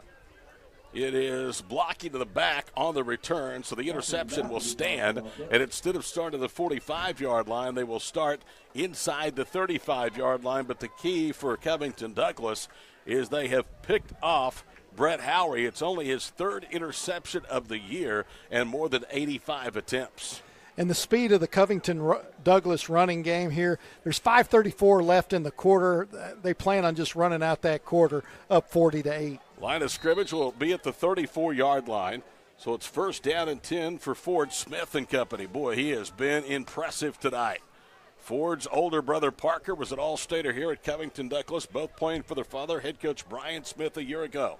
5:34 to play in the third. Smith to drop, rolling right, throws off his back foot, caught. Derek Daugherty across the way, 1st down at the 45, and Daugherty is up to the 47-yard line, a gain of 13.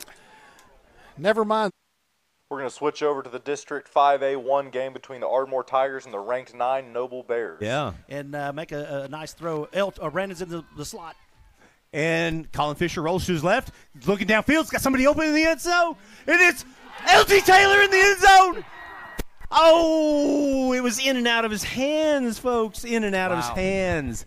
That was so close to just a beautiful catch. He goes up high points it, and then he gets just flattened by the defender. Yeah, great job by the defense for the Tigers there. Yeah. But again, a tremendous throw, tremendous effort by throw. LT, but just couldn't hold on to that one. Oh, it was a perfect throw. I mean, LT jumps up as high. I mean, he definitely got over the top of the defender. The defender just came right underneath him and then laid him out. You know, sure so did. He's good, though. All right, so we got trips left. Got Logan Kirby over on the top. Sends Peterman in motion to the flat. Watch Brandon, guys. Right down the middle, Brandon Harper. The biscuit's in the basket for a touchdown, baby. Nice. Brandon Harper, the first catch of the night for Brandon. I think, and Colin got lit up here at the end. So way to stay in the pocket, and he kind of rolls to his right, and then boom. Well, I guess he didn't, but that was Coach Davidson, go for 2, guys. Yeah, you have to go for 2 here. You got to tie this thing up and get it, tie this ball game up, play some defense. We get the ball second half. So, fellas, it's starting to open wide up now, the offense. I mean, because with LT, Lucas. Yes, sir. It's got to keep back to it. But, dude, that has given us so many different lanes here, and it's given our offense a tremendous jump start here. Well, they had, I believe there was 19 that was on Brandon. We're going to jump over to one of the Skordle Game of the Weeks, the Garber Wolverines at the Covington Douglas Wildcats. It's had a huge night, as you might expect, on both sides of the football, including 130-plus yards rushing on 2 touchdowns. 3:42 to play here in the third. Ford Smith fakes the handoff, rolling left. Now he'll take it and run himself. He's at the 5 and stretches inside the 5 down to the 2-yard line. That'll be enough to set up 1st down and goal to go. And Ford Smith, one dog, is a magician with his feet. Oh, there's no doubt. He's got a lot of confidence outrunning the Wolverines, and then getting good blocks all night long has been senior center Blake Vogel. Managed 9. I said the 2. They put it at the 1, so it's 1st and goal to go as Garber threatens to put up 46 on the board Covington against Garber. Pistol formation. Schmidt motions. The give to Hooten straight ahead. He walks in for the touchdown. He might have been able to go 50. That'll be good for a Wildcat touchdown. Gavin Hooten with the hat trick tonight, his 3rd score. It's 46-8 Wildcats. Vogel there again helping. We're going to jump over to the Kingfisher Yellow Jackets versus the Perkins Tryon Demons. Yard line.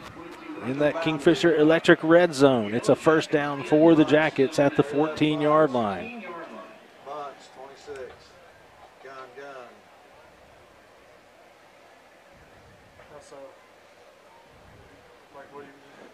It's an F&M Bank first down play. Bunch set again. Going to hand off. Yep. Nothing going for. Stringing that one out there. Yeah. Loss on first down. They're going to set up 2nd and 13. He had a little window early, but kept trying to stretch it out. This time Karcher will come in. Clock running. 10 minutes, 20 seconds to go. Fourth quarter. Jackets trying to find the end zone for the first time tonight. Trailing Perkins Tryon 14-3. Only touchdowns. Confused on where to line up at a wide receiver. Only touchdowns tonight are from Trey Stevenson for the Demons. Quick pass out to Kovalt. He's got no blockers, but he's got just a little bit of room. He gets down inside the 15 to about the 13, so it's going to be a Stevenson Insurance Center 3rd down and 9 for the Jackets. Picked up 4 yards there.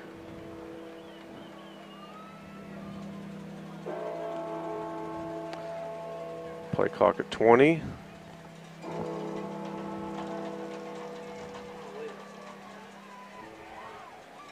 This time we have trips to the right.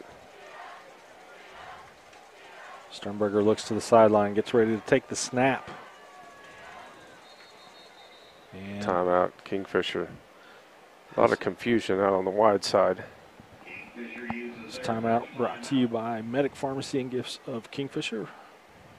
We'll take it with them. 9:22 to go, fourth quarter. We'll be right back. Why build your next truck at Johnson's? Is it price, service after the sale? Braden Strong again, just kind of watching that one-on-one. And they're all paying attention to the run right here. So again, he's going to keep it here. This time, QB run. They're in on it again. Oh, man. Yeah, that's got to be. Penalty marker on the play. That was face mask for sure. I hope he's okay. Yeah, he's good. He's good. That one ripped the helmet off. Yeah, you've seen how tough that guy is. He's been laying the wood all night to those guys.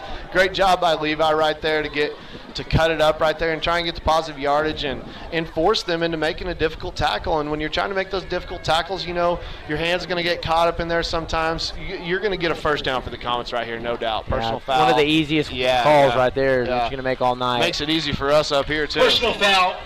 Face mask on the field. Half the distance to the goal. 2nd down, Comets. Oh, it'll still be 2nd down. Sorry, that's my fault. Yeah. But you're at the 7 now? Yeah. And roughly. Yeah. And you make it again, the Comets. It's been a while since they've been on the board. You know, got the first touchdown on that touchdown pass to Braden Strong. And since then, it's been a 7-7 ball game. And Comets trying to get their second, trying to get the lead. And they're going to start the clock here, 2:49, 2nd and 4. 2nd and 4, closer than we thought. I think that might be a little off. But if I was a gambling man, Nathan, I would probably say we're going to hand the ball off right here or go quarterback power. That's just the Comet way. You're inside the red zone, and it's more difficult because of the outside boundary as a defender against your pass. So we'll see what happens. Is that Trevor back there in the backfield? And you've really got him bunched up on the left side here, too, so he's going to go that way. Stop, kind of tries to juke and trips himself up. Getting a yard on the play. Positive yardage, though. Number 4 down 21, territory. Trevor You got to come away with the touchdown right here. Down. Heavy. We're going heavy right here. You're bringing in, I believe that's Buddy and Graydon and who am I missing? And Crease Douglas. Crease Douglas, yep. So you're bringing in some extra blockers right here. Nitty gritty. Get downhill. Punch your ticket right here to the end zone. I bet you're going to see quarterback power right here. Big down here, big down, 3rd and 4. It'd be interesting to see what happens. You know, Ryan Lytle can kick the field goal if they need to, as he'll follow blocks here. Get in there, Levi. Can they fall forward and get enough? It's going to be close, but just short. I like the design right there, though. You give Levi a chance to read some blocks and maybe cut it up in the end zone.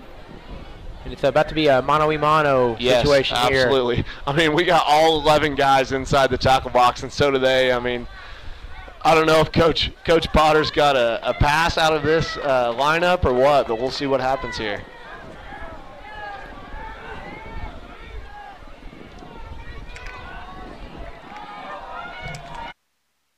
We're going to jump over to the 2A3 matchup between the Frederick Bombers and the Washington Warriors. Penalties. You can't jump off something. You can't move. You're right. I mean, this is 4th week of the season. 1st and 15 for the Bombers. Gayton takes a snap, looking to throw deep over the middle, and it is picked off. Jack Hendricks looking to get to the payback. And he's close to a touchdown. He's in. Touchdown, Warriors. Pick 6 by. With the Selman brothers before then. You know, actually drove by and cool. saw the statue today. It looks awesome. Oh, really? Yeah. Oh, man. It's huge, by the way. Well, they were. Oh, they were missing. All right, Swanson. Oh, he's got a. Oh, there it is. There's a pick right there. If he gets out of bounds, we got time right here. And that's Davis, number 85. Hold on. Everybody back on. Sunshine. Derek Davis coming up with a pick, little jump ball. And it got deflected. But Derek Davis right on the spot and get that to midfield with 21 seconds. So what a turn of events here if we get the score on this play. Man. Or this drive, I'm telling you. So that was Dawson Davis who won the Fighting Bear at the beginning of the game. No, right? that was Derek. That was Derek. I'm sorry. They intercepted there. But now Dawson did. Okay, so that was the other Davis. All right. Derek Davis, yes, sir. He's a great kid, man. Hey, guys, Trevor Rudd in the game on offense for the first time. I see that. I see him out there. Number 5. Who was he in for? Looks like it's not Brandon. Oh, maybe it's Kirby. Yep. Kirby. Okay. Yeah. Okay. Let's see those cramps on Kirby. Make sure that's not happening right now. Yeah, I'm looking right at him too. So we have 2 timeouts. We don't have to go deep. We still got over the middle. I mean, if you have something over the middle, got Luke again in the middle. Oh, there's Brandon.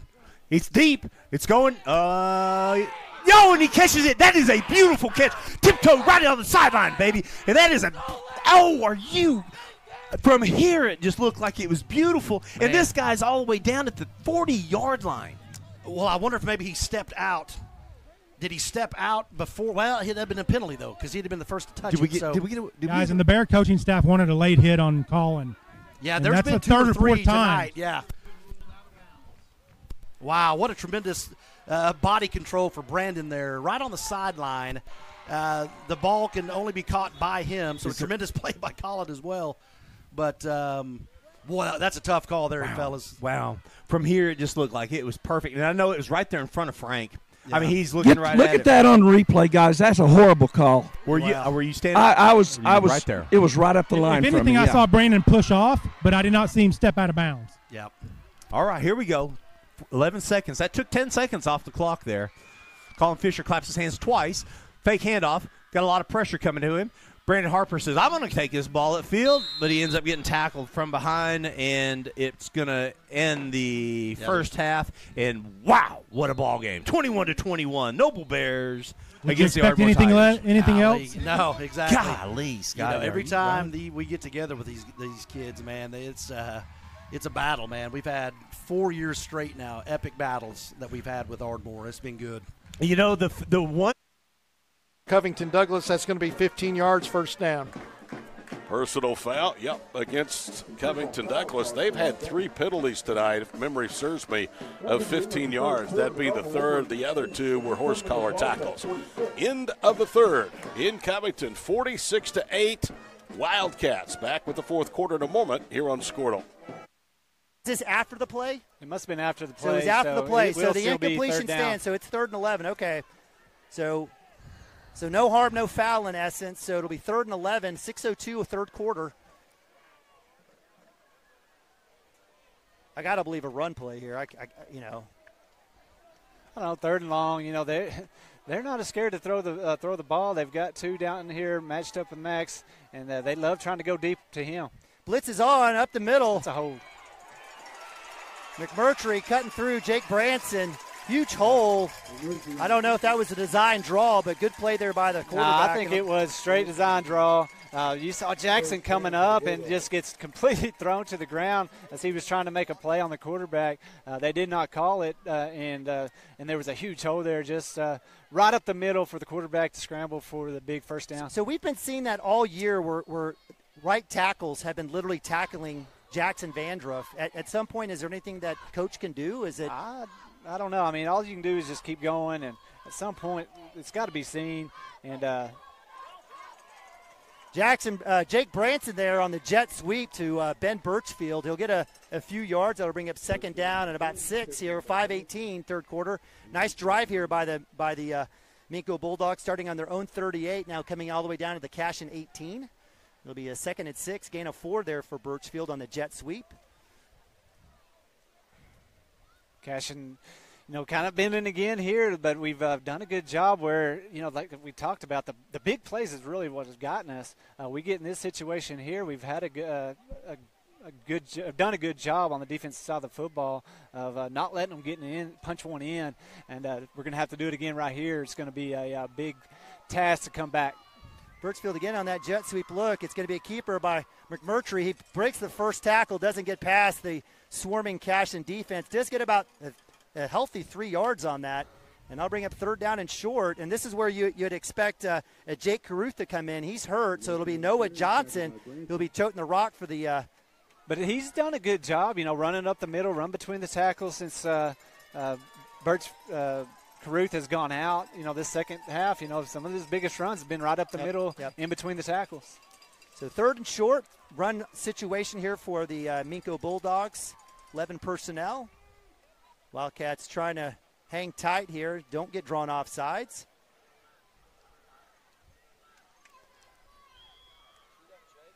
Hand up, Johnson will come up. And that'll be a first down, so give credit to Johnson. And if Coach Robinson asking for Jake Branson to scoot up there to fill that gap there. Yeah, right there. And what he's saying is, with nobody to cover over there, and that's your complete responsibility is that edge. Get on up there and be ready for that handoff, and you can come straight down the line and make the tackle. So Wildcats stay in that 3-man front. 10-yard line, 3:27, third quarter. Bulldogs in the red zone. Handoff, Johnson still carrying forward. Jackson Vandruff on the eventual tackle. It'll get to about the 5, so it'll be 2nd and goal from the 5-yard line. 3:12 running clock. And if you're Minko, you got those big boys, and they're just leaning on those guys up front. And those running backs from Minko are just keep their feet driving right there. I mean, we had him locked down, but they were able to get, 3-4 yards on that first down. Shotgun option right, cuts back, nowhere to go. Great job there by Jackson Vandruff setting the edge. Makes him cut back, coming back in, Preston Cotter, Tommy Branson with the tackle. Short, actually a loss of 1. And I'll bring up 3rd and 6, 3rd and goal from the 6. 2:32 running clock here. Again, Coach Wardlaw taking his time. No reason to rush with a 2-score lead. Yeah, that time he saw Vandruff just squeeze through there. He was in the backfield. Birchfield had nowhere to go around the edge, had to turn it back into the teeth of the defense. And that time we did have guys in the middle to bring him down. So absolutely falling into the hands. This is the playbook that the Minko Bulldogs would want. Milking the clock, rolling back, looking for the out. Nothing there. Breaks out to the outside. Still looking for something. Jackson Vandruff in pursuit. Ball's loose, up in the air. They had an illegal man downfield. No call. As we had linemen in the end zone. They were on the 6-yard line. They had two. There was 2 linemen in the end zone. No call from the 6-yard line. But nonetheless, the touchdown was scored. Give credit to McMurtry on the scramble. Wildcats can't bring him down. And Wildcats down now 20-0. Yeah, I just don't understand that. Where our guys are engaged blocking, and that when you have a scramble like that, that's as an official, you're looking to see, is there anybody kind of leaking downfield? There was 2 of their linemen standing at the end zone, and that's 6 yards down the field. Should have been some flag, but it wasn't. So they're up 3 scores right now. Got to put that behind you. Now get the ball in the hands of the offense and try to make something happen. Isn't that a situation where, it is pretty textbook. You got someone scrambling around as a back judge, or a side judge, you're probably looking for that. But nonetheless, the Wildcats don't get the call. They took away a touchdown for them. Down 6 of those last week against Drumright. He totaled 7 against the Tornadoes. From the 3, it's 3rd down and goal to go. I formation, Howry on a toss sweep right. In trouble is Bishop, and they've got him again. Gavin Hooten. Gavin Hooten came up from the quarterback spot and tackles him for a loss back to the 9, so it's 4th down and goal to go. Gavin Hooten out there by himself, the left cornerback. His job is to play contain, so he contains, and not only does that, he brings down the ball carrier. 8:18 to play in the ball game. Coy Hughes has an easy decision to keep the offense out there on the field. This was 2nd and goal to go at the 1. In their last 2 plays, Garber has gone backwards 7 yards. Empty formation in the slot to the near side is Carson Bishop. Back to throw Howry again. He's dancing. He's looking. Everybody's covered downfield. Look at this. Howry finally gets a block. And a hard hit draws a flag as Howry's still running around.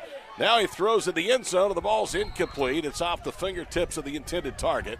And that play, Scott, went 17 and a half seconds. Well, Michael Duggar got almost beheaded by Cooper Hughes, that illegal crackback block in the helmet. That's going to come back a 15-yard penalty. I mean, that was an easy play, a big-time hit. We're going to jump over to the District 2A3 matchup between the Frederick Bombers and the Washington Warriors. Again, the Washington Warriors are 3-0 this year, ranked 1 in Class 2A. The Frederick Bombers, coached by Brett Tyler, are 2-1 this year. P.S. Watching on streaming tonight, they're down in Galveston, fixing to go red fishing tomorrow. Galveston? Galveston, Texas. They didn't invite you? Did not invite me. Brian Beller, Caleb Beller, Tyler Beller, Darren Beller, and Dylan Andrews made the trip down. They're going, but they're watching Love Skordle. You can see it anywhere for free. Good luck tomorrow, boys. Oh, wow. Just blown up in the backfield. Let's take another look at that. The Warrior defense swarming the Frederick offense and tackling another tackle for loss. Hey, I think Spalding likes his new number. No, I'm going to have a conversation with Brad after the game. Said, you're out of your mind if you move this kid. 23. There's been some good number 23s donning the red jersey in sports, I believe, right? It's a little basketball reference there, Kyle. What sport? 3rd down and long for the Bombers. Is the Warrior defense. Woo! Spalding was after it again. He had a nice move there on the defensive end position, about to light up the quarterback, but probably a good time out there.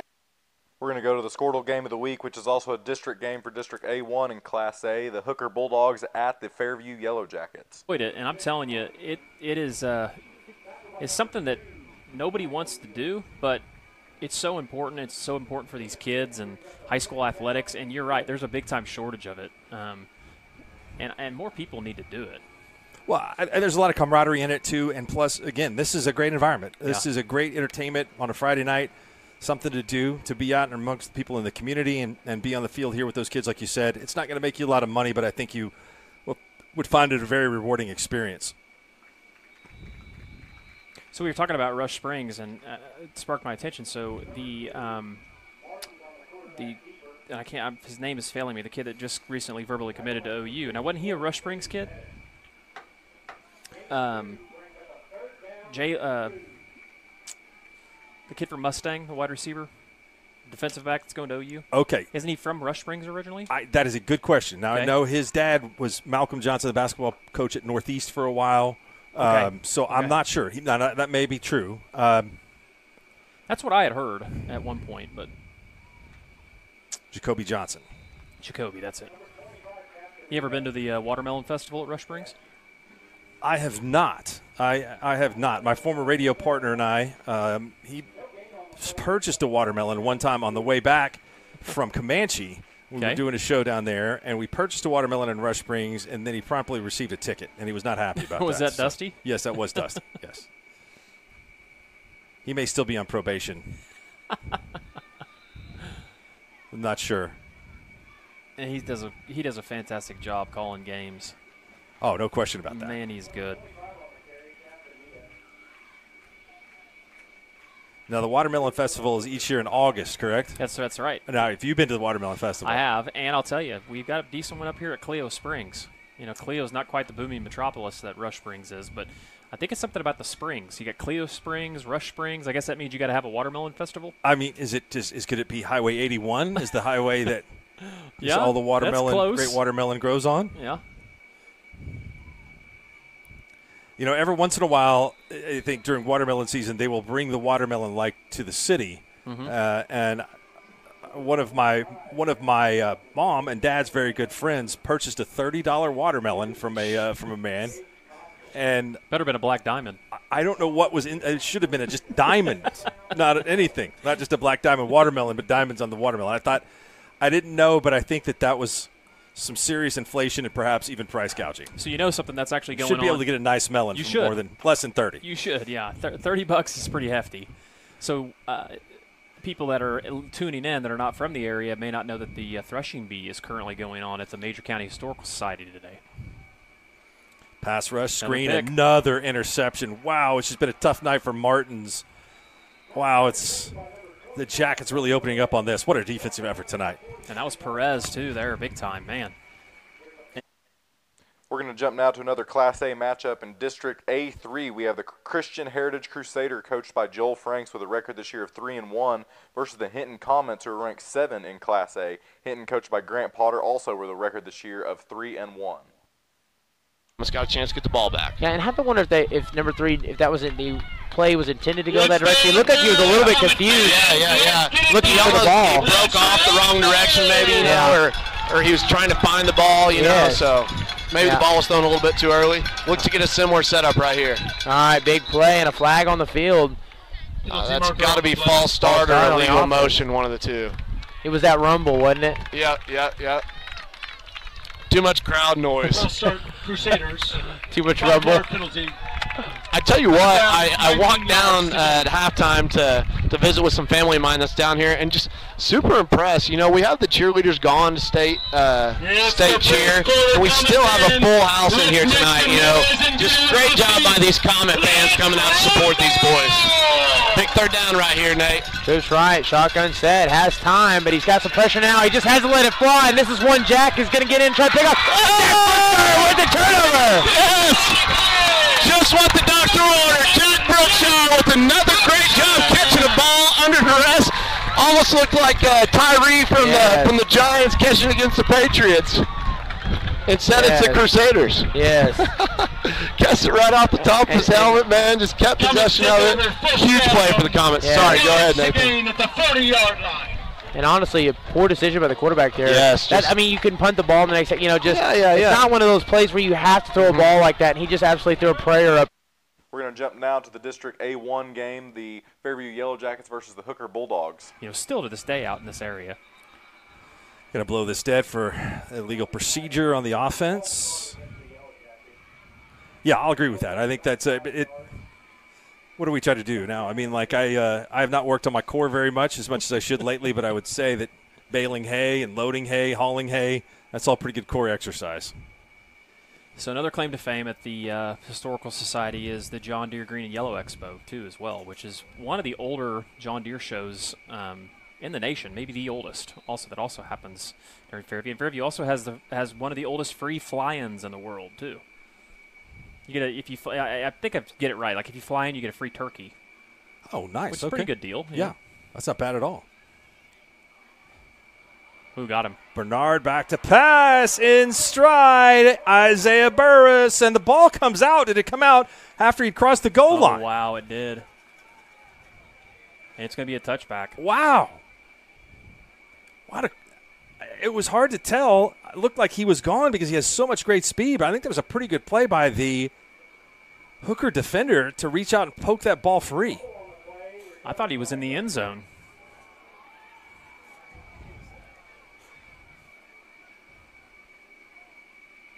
Let's see what the officials are talking about. The official threw the bag, and I would assume there's no need to do that if it crossed the plane of the goal. Right? Okay, I was way far off. Yeah. So you have to. It's basically separating what's the good and the bad from the weak. There you go. But I thought there was a machine that did it, like a thresher machine. I'm going to need some clarity on that. Maybe Craig will give us some clarity. Dude, they're going to kick me out of cake. Right? Bryce? Bryce thinks so, too. They're going to kick me out of K County.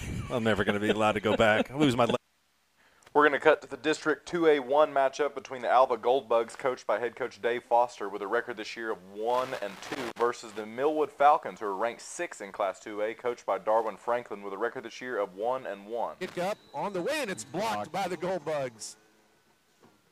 Nicely done by Alva. And I'm not so sure that wasn't Adrian Siniceros that came in, and I think it was. I think he's the one that knocked.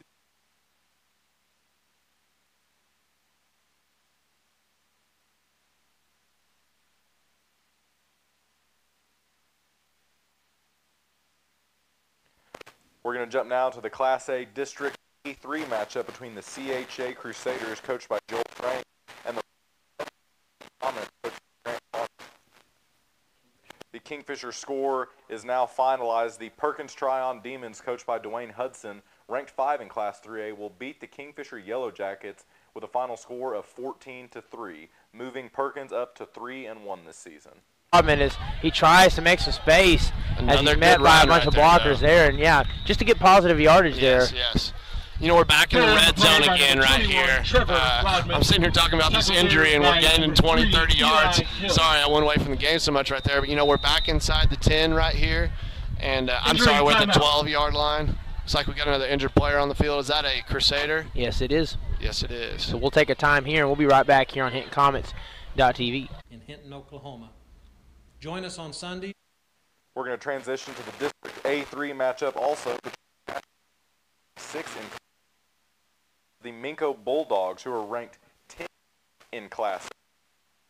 Okay, this one doesn't roll to the 6-yard line, but Wildcats are fortuitous. They actually stopped. It looked like it was probably more close to the 40-yard line, and they'll give it the Wildcats right at the 36. So 1st and 10, 10:31.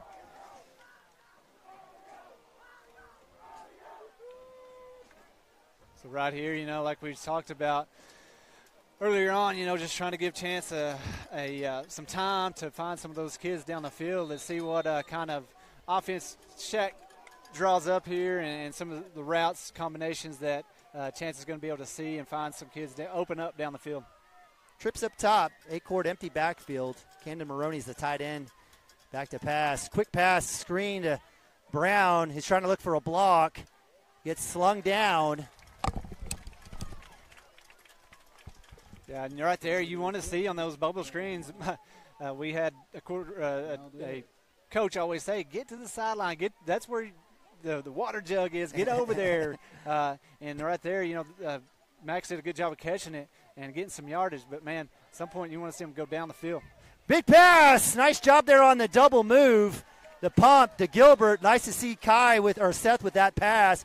Great target there by A-Court, and what I liked about that is he kept the ball away from the safety, so Gilbert can make the catch. That'll be a first down. Yeah, you run those combo routes over there, and you give Chance enough time, he's going to be able to find that open receiver and make big plays. Out to Brown to see if he can get out of bounds.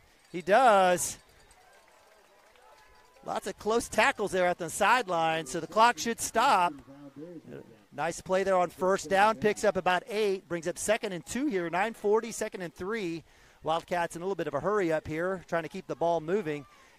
Chance A-Court empty backfield. Again, Wildcats with 6 linemen here.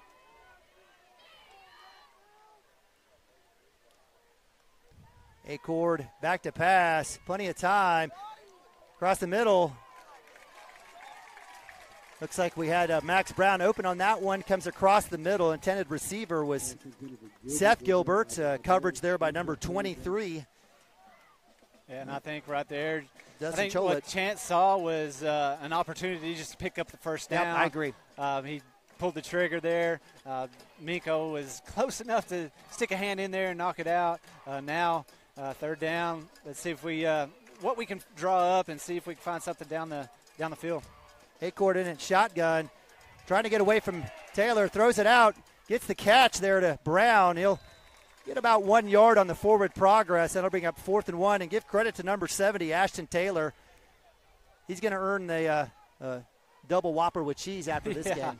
That kid has been going hard since the beginning of this football game, and he's going to get a little breather right here.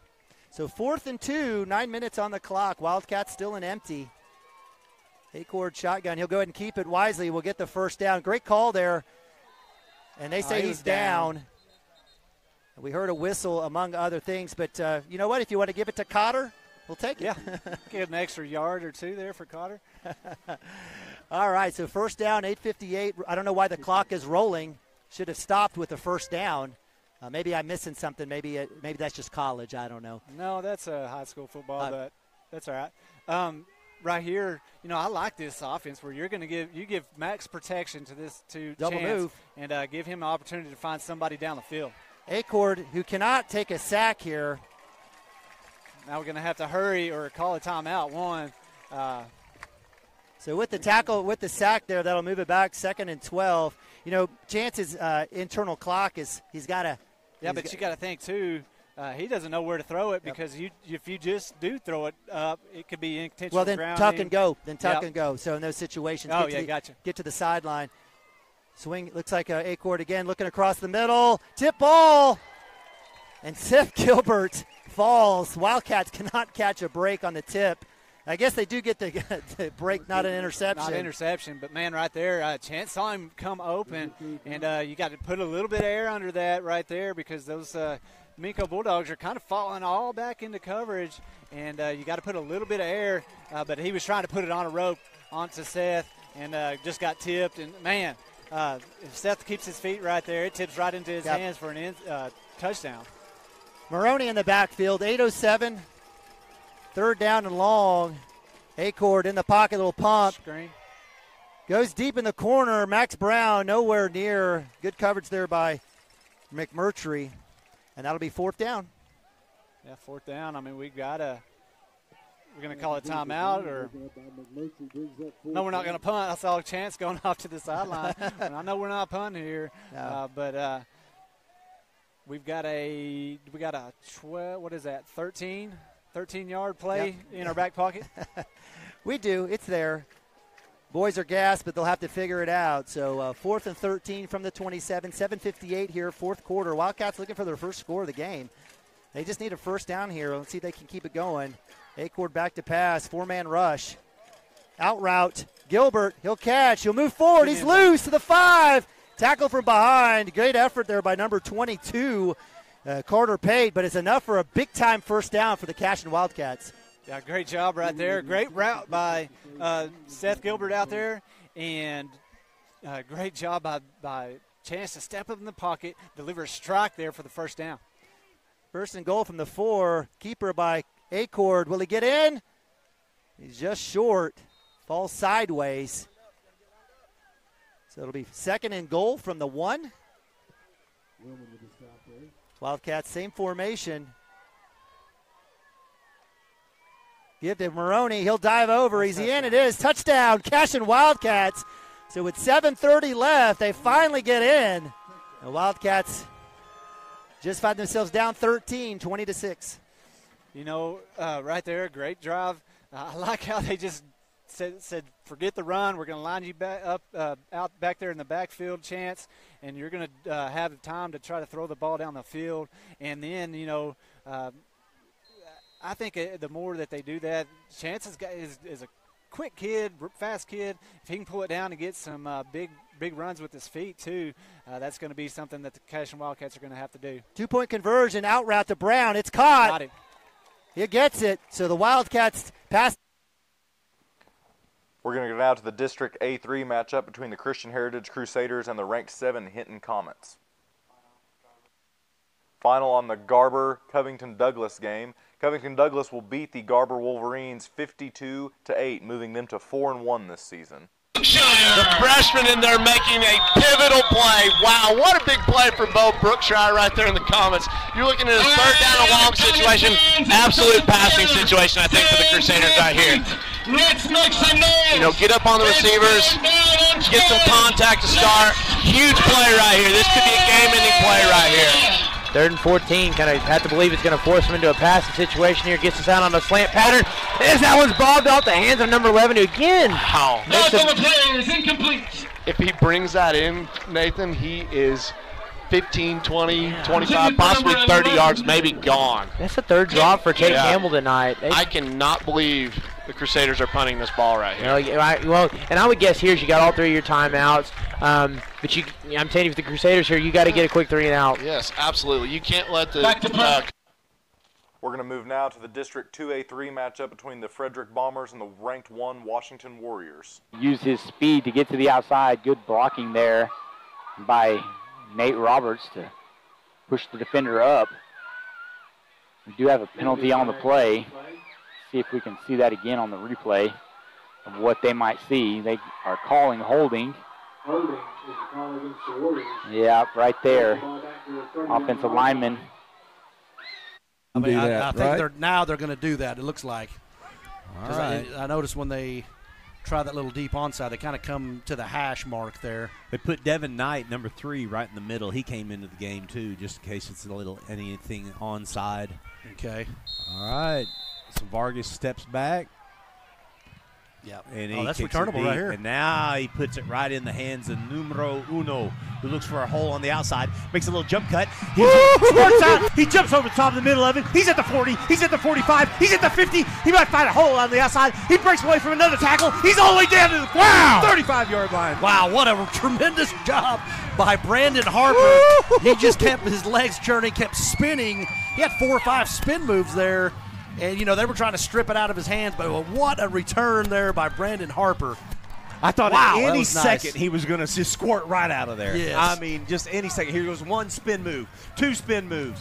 Keep going. Keep churning those legs all the way down to the – oh, what a tremendous response.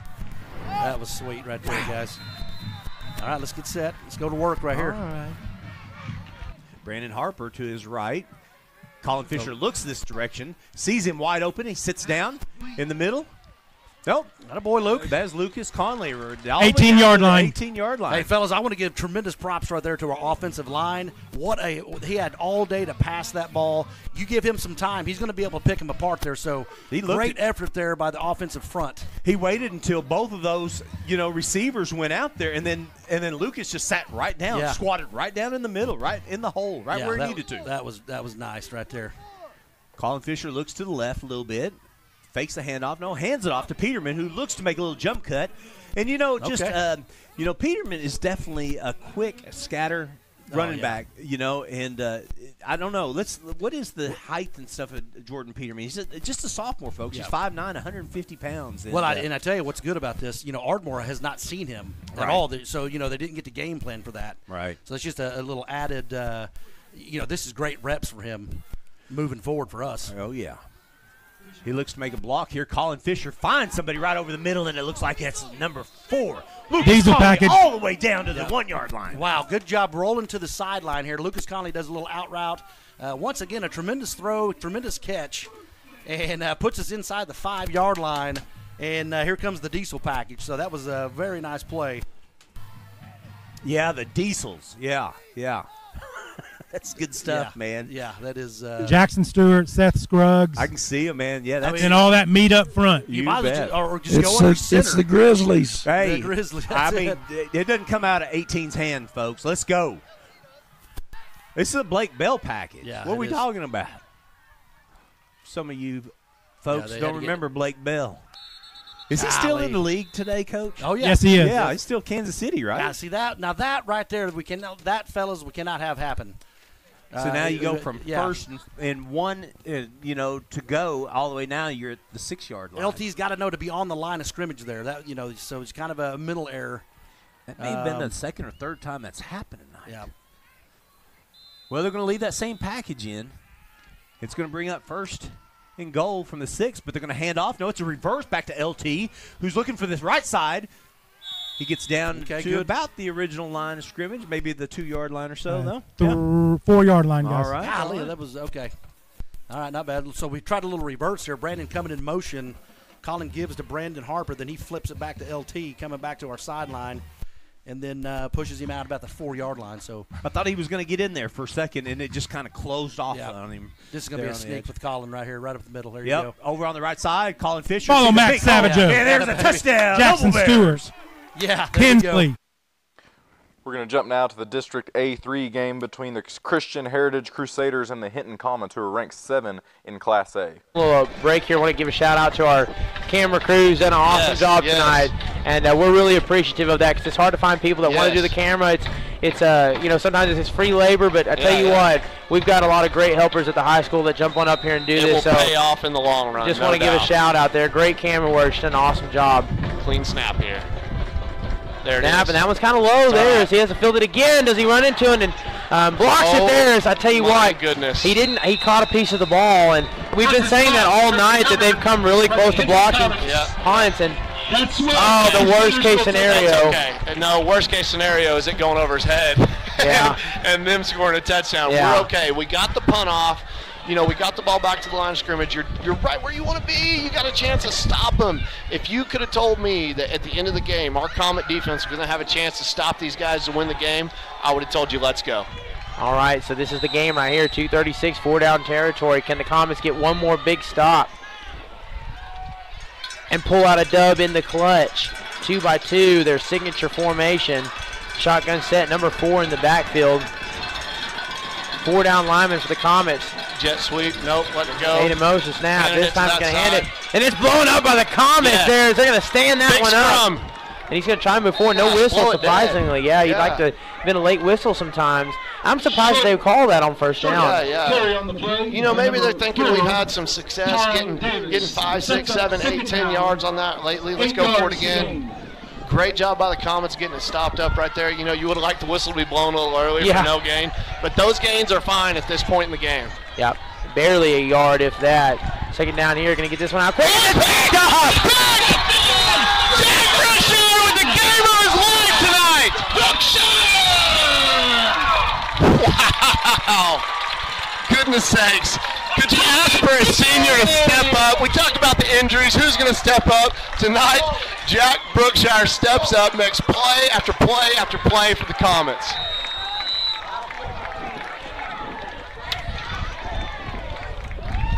All right. 2 minutes, 3 seconds on the clock, Nathan. What do you think the Comets are going to try and do here? I'd say they probably just run the ball and get on out of here with a win. Yes, no doubt. How about the Comets just creating turnovers all night? Wow. Hold on to the ball, Levi. Short gain on the play by number 1, Levi Taylor. Tackled there by number 3, Eli Little. Going to see a timeout by the Crusaders right here. Looking at 1:52 on the clock. Crusaders, second and 10. Timeout of the half. A first down ends the game right here, Nathan. But number one deal really is to just take care of the ball. Take care of the ball. Thank you. Lost for work. Here on this right side, we have too many guys.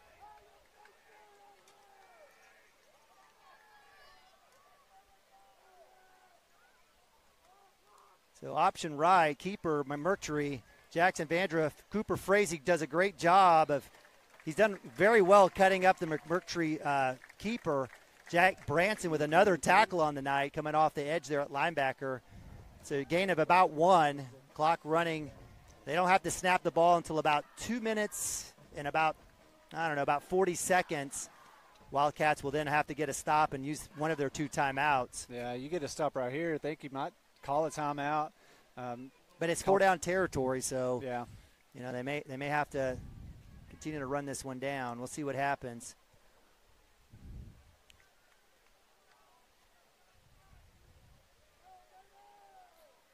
Tommy Branson, the only defender with his hand in the dirt, stand up by the rest. Inside give to Johnson. He'll kick back outside. Preston Cotter with the tackle for loss. That'll bring up 3rd down, and Coach Wood gets the timeout. So 3rd and 9.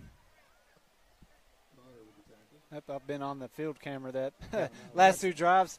That's all right. We're good. It'd be really cool if it was a defensive penalty. Yes. He's now secured the flag. Got hold. Okay, it's a hold. Yeah. Holding on the play, moves the ball back to the 24-yard line. 2nd down, Comets. That is okay.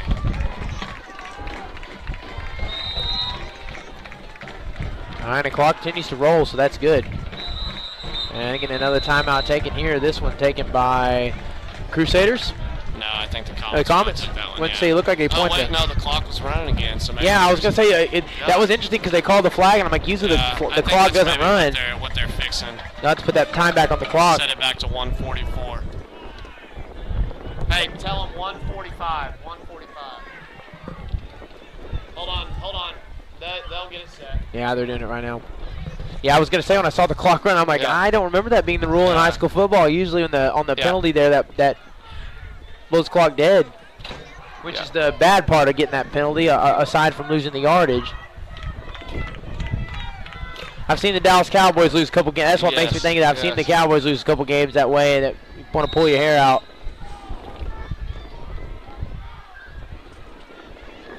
So a minute 45 for those of you at home. Again, can't see the clock, but it's a minute 45 here in the fourth quarter. And you know, Nathan, you're going to have clock complications sometimes in any sport that you play that involves clock. Really a good job by the referees of getting it right, though. You know, you always want to get it right. You never want that to be the situation that changes the game. You know, no fault to anybody right there. Things happen. And then it's Comets taking timeout. Comets are taking a timeout. That's their second timeout of the half. To get their minds right here. Help everybody get back set and get reset. You know, we're going to stay here for this one.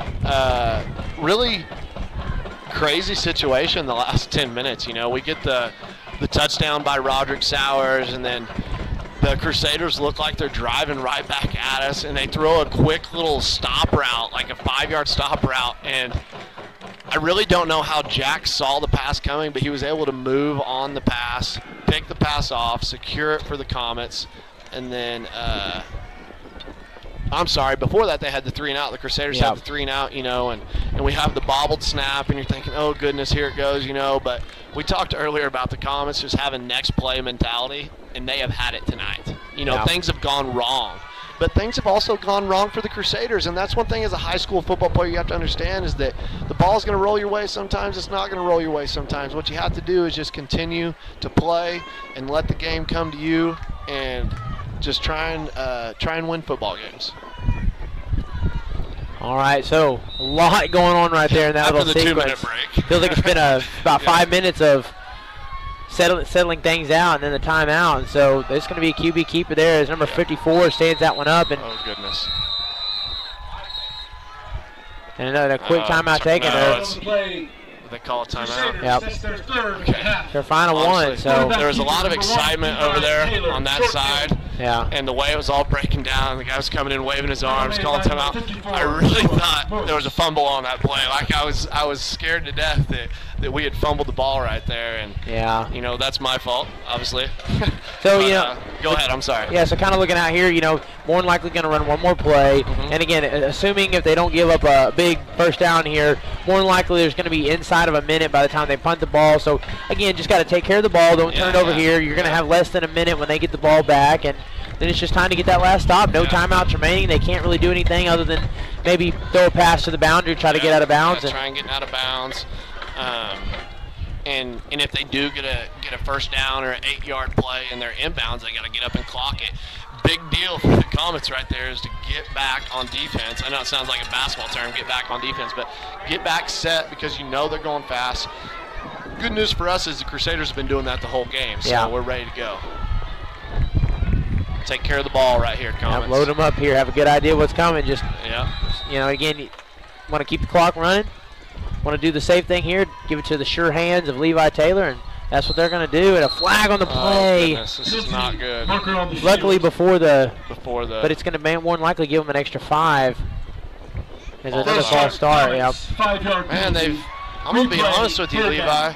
Right towards the end of the game, they've got real kind of nitpicky in these situations with the false start. And, you know, you see the ball getting backed up farther and farther. We really, I know we need to get a good runoff right here, but we need to get some positive yards right here as well to help our defense, you know, not be pinned back so far. Yeah, and 3rd and 20, and every yard counts right now, you know. Even when it comes time to, even if you, regardless of what you get on this play, when it comes time to punt, you know, these penalty yards and being set back 10 yards, that hurts. You'd rather be sitting at 3rd and 10 right now. Exactly. It's where you could try to pin them deep than it is where they're going to get a punt, maybe at about little past midfield, maybe at the 35, 40. We are 3rd and a long ways right here. Yes.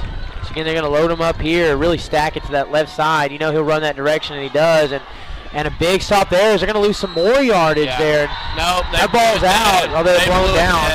They blew it dead. And that's a good job by the officials right there. That's a great job by the officials. That play was definitely needed to be blown dead right there. Yeah, blown dead, and they're going to have to gather their composure as the clock's running here, 25 seconds. But again, that's, it's a big loss there. They're just going to stand there, and I'm telling you what's going to happen is Coach Potter's going to wait till it gets to 0. Yeah. We'll call a timeout, get composed for the punt, and take as much time as we can off the clock. Yeah, and special teams, it's one of those games. Special teams been really good this year, but they've kind of had some close calls today. Very close today. And you saw at the last punt attempt, so as they do just that. I wouldn't be surprised if Coach Potter didn't even have 2 what you would call gunners, which would be in your receiver spots that are going to tackle the guy receiving the punt. I can see Coach Potter putting one of them back there for some extra protection for the punt to avoid the punt block right here. I mean, the Crusaders are going to line up heavy to try and get that punt block. So if there was ever a time for our special teams to come through, now would be it. They've been so solid throughout the year. We really need to get a good punt off right here and keep the Crusaders in front of us and win this football game on the defensive end. Nerves are at a high right now. Yeah, just let everybody know again, next week we're going to take a bye week here, and then when we come back October 6th, we're going to be on the road against Western Heights, and then following that on the 13th against Crescent. So we get a pair of Thursday night games, oddly enough. It's going to be fun. 2 Thursday night games. And 2 weeks from now, we talked about the 90-degree weather we had to start the game. It's going to be about 75 to start the game, so pack your hoodies, friends, because it's going to get chilly. Yes. 19-14. Speaking of chilly, hopefully the Comets can show some ice water in their veins right here and stay composed. Get a good snap off, and we've said this 100 times. Know your blocking situations, and Levi's really got to catch anybody, kind of clean up the trash coming through right there. Yeah, as a Bree starts to pick up here, snap. This time it's a good one. He's going to drop all the way back, and run that out of the back of the end zone. Great. That's a very interesting decision there. I like that. Here's what I love about that. They need a touchdown to beat us anyway. Yeah. You know what I'm saying? If we give up a field goal at the least, I'm sure the fans are all sitting here like, what did we just do? Did we just give them a touchdown? That's okay.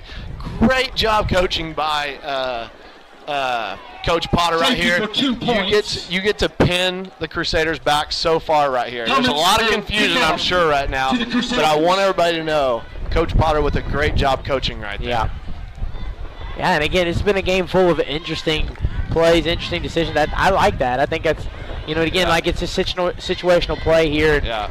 And again, like you said, they need more here. And again, how important was those missed point attempts? How important was that missed field goal at the beginning of the game? You start thinking about the little things that add up to the situation that we're in right now to make this a 3-point game, and how it found its way right back to 3 points, which is literally what the game started off as, a missed field goal that would have put them up 3-0, and here we are, up by 3.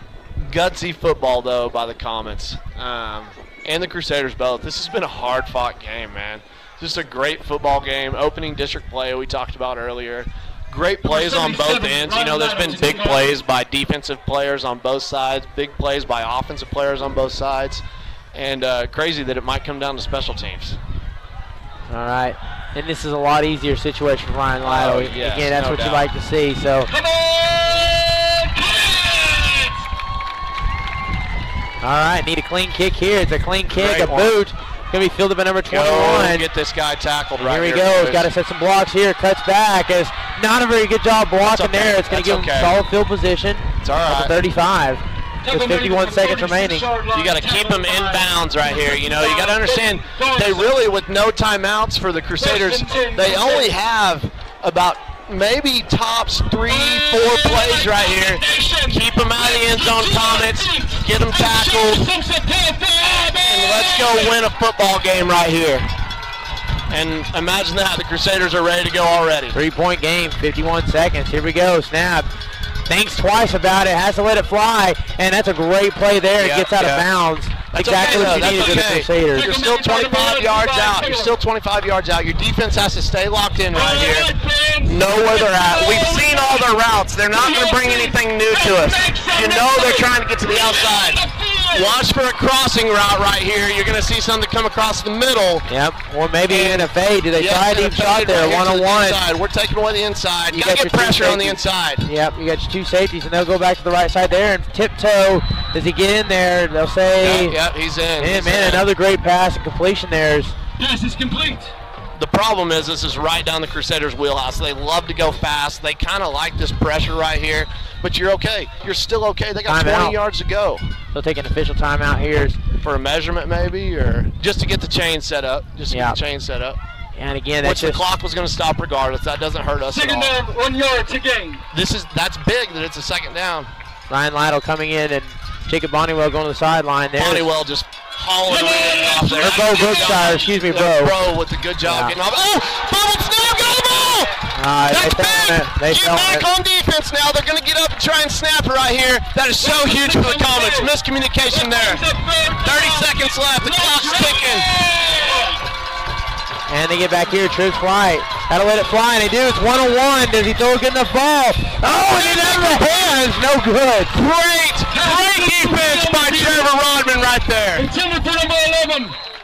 And another drop, really, by Tate Campbell, too.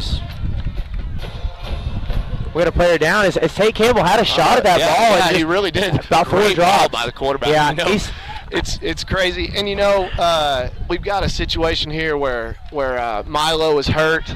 So we kind of calm down a little bit. I don't know if he's got a cramp or what he's got going.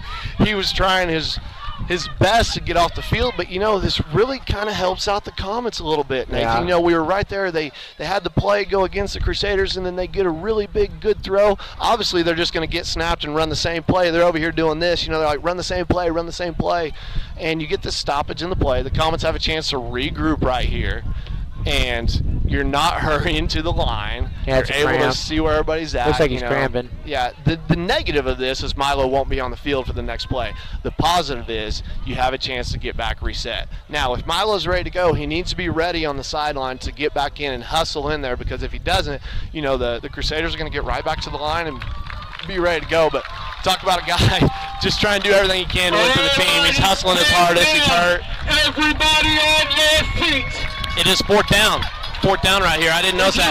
That makes a big difference, You got to ask yourself as the Crusaders, are we trying to win the whole thing right here, or are we trying to give ourselves another chance to get a first down? If they do get the first down, the clock stops until the play is set. They're going to try to kick the field goal. Oh, they're going for a field goal to tie.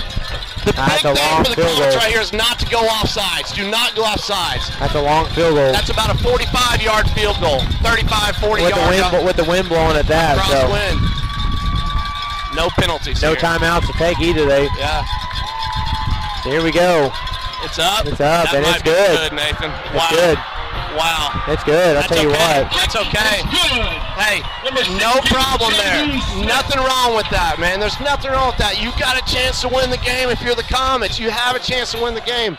And people will go back and say, why did we take that safety? Why did we do that? It's a coaching decision that is made to help you win the football game. And that's the reason why we made the football game. We have a chance to go win the game still. People don't understand that. We have a chance to go win the game. You go into overtime, and it's sudden death from then on.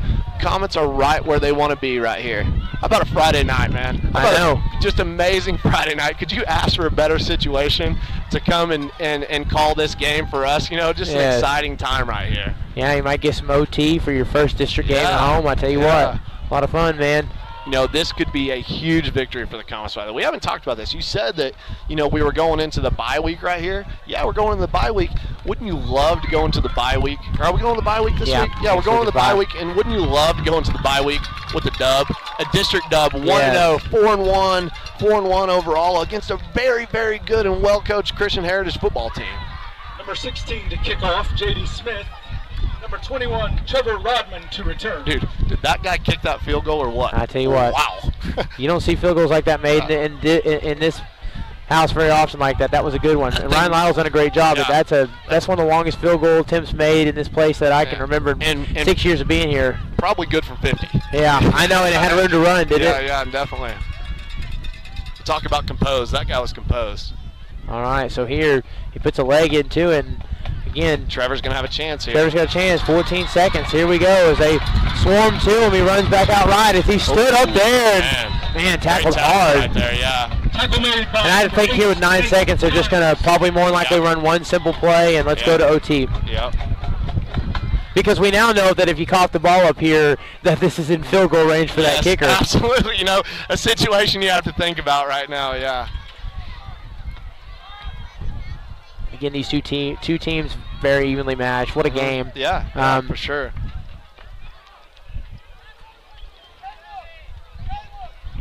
Yep, we're going to get a kneel right here. Yeah, they just don't make any mistakes. And because, again, don't put them in a position where they can try to kick a game-winning field goal here. Yeah. And so we'll get a snap here and a kneel. And we'll go to OT. So here, 19-19 your score. We'll be right back here in just a moment as we prepare for OT right here on HintComics.tv. While that game goes into overtime, we've got some final score updates from across the pay dirt schedule. For the game of the week, the Hooker Bulldogs, coached by Trevor Powers, versus the Fairview Yellow Jackets, coached by Robert Bernard. The final to that game is 55-12. With Fairview beating Hooker. That is a district game also. The other game of the week, the Garber Wolverines versus the Covington Douglas Wildcats. Head coach Brian Smith and the Wildcats will beat the Garber Wolverines 52-8, moving into 4-1 on the season. The CHA Crusaders Hinton game still going on, as we talked about going into overtime. Moving to the other district game in District A3, the Class A Cashion Wildcats will fall to the Class A Minco Bulldogs, who are ranked 10 in Class A. Coach Brock Wardlaw and the Minco Bulldogs will move to 4-0 this year with a final score of 27-8. Kingfisher Yellow Jackets versus the Perkins Tryon Demons. The Perkins Tryon Demons and Coach Dwayne Hudson will move to 3-1 this season, beating Kingfisher 14-3. Going down to the 2A matchup between the Alva Goldbugs and the Millwood Falcons. Coach Darwin Franklin and the Millwood Falcons will move to 2-1 this season, beating Alva 66-16. Also, the 2A matchup between the Washington Warriors and the Frederick Bombers, a district game in District 2A3. The Washington Warriors will beat the Bombers 40-7.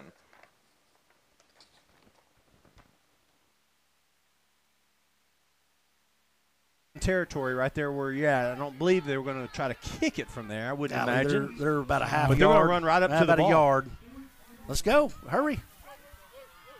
Luke's watch the ball. You got to watch the ball here. Luke's got to stay out there. Come on, Coach. Hurry, Let's go. fellas. Hurry up.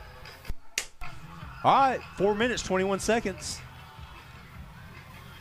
I just felt like this is going to be 7 right here. C.J. Williams just right up the middle. Yeah, we got to get a timeout now. Oh, darn it. Well, 4 minutes, 11 seconds. Let's take it with them. In fact, right now your play clock is, those are just some small things that you're looking at. Yep, can't end this one in a tie, so no NFL rules on this one. Yeah. This it comes to a coin toss, correct, on who receive or on who gets it first? And who I believe so. Yeah. It's been a while since we've had a OT here. Right? Yeah. So little story. About 5 years ago, when I was back in Alva, the Goldbugs made it to the semifinals. And in the second round of playoffs, they're playing the Lindsay Lions. So we travel all the way to Lindsay, which is south of Norman. For Alva, that's about a 4-hour drive. Travel all the way down there, goes to 3 OT. And the Goldbugs score and go up 6. And I think they miss the extra point, maybe go for 2, don't get it, go up 6. And the Lindsay Lions get it all the way to the half-yard line. And 4th and 1, a goal line stand by the Goldbugs. They go on and make their run. And just a crazy story that I'll never forget. And that's what you get with overtime games is memories from watching, being a part of it, watching it on TV, whatever it is, of things that you'll never forget, man. And of course, you obviously want to be on the winning side of this. If you're a Comet fan, if you're a Crusader fan, you want to be on the winning side. But either way, you got to respect a well-played game by the Comets. And both quarterbacks walking out right now, a well-played game by both of them as well. All right, so we'll turn it down here for the old twin toss. See what we get right here. The white hat, I believe, is explaining to the OT rules. Yes, the OT rules. What you're getting. Showing them the coin. On the coin and everything. That it is double side or two sides, heads and the tails. It's kind kind of shiny. You can see a little bit of reflection off of it from the lights up there. Yep.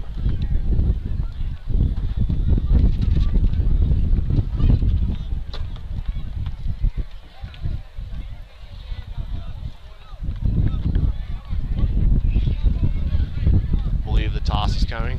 You think he's going to toss it into the wind and maybe play the wind a little bit, play a little fade off of this coin toss right here? Toss is caught. Like they won. The Crusaders won a toss. Won. I believe they'll probably defer and let the Comets take the football, and we're going to go to that end zone over there. Yep. That would be on the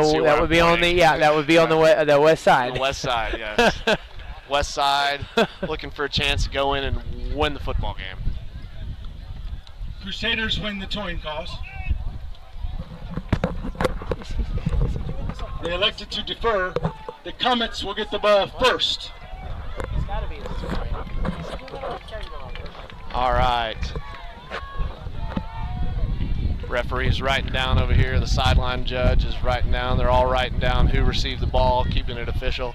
Really a pretty good job by the officials tonight of keeping a well-played game, tightly called, not letting anything get out of hand. You know, I was talking earlier about guys, you know, going through the play and playing through the whistle. You got to let those guys play sometime. There's not a better show in Western Oklahoma. Let's support our boys as they go for the end zone. You heard it here, not a better show. I know in a 100-mile radius tonight on a Friday night, OT. Where else would you rather be? The Hinton Comets get the ball first. Try to get on the board. Try to get their first district dub here. Empty set. 2 receivers to the right, 1 out left. That's Roderick Sowers out left. Look for that jet sweep action right here. Snap. So he rolls out, looks for the pass, lets it fly, and he dives and tries to get a play hand on the ball. Do they get a turnover? And yes, they say secures this interception. By the Crusaders. Oh, that's a big play right there. Number 3, Eli Hill. So they ran a rollout right there, and the Crusaders really had it scattered out really well. You know, that's the same play that we ran earlier that Roderick scored the touchdown on.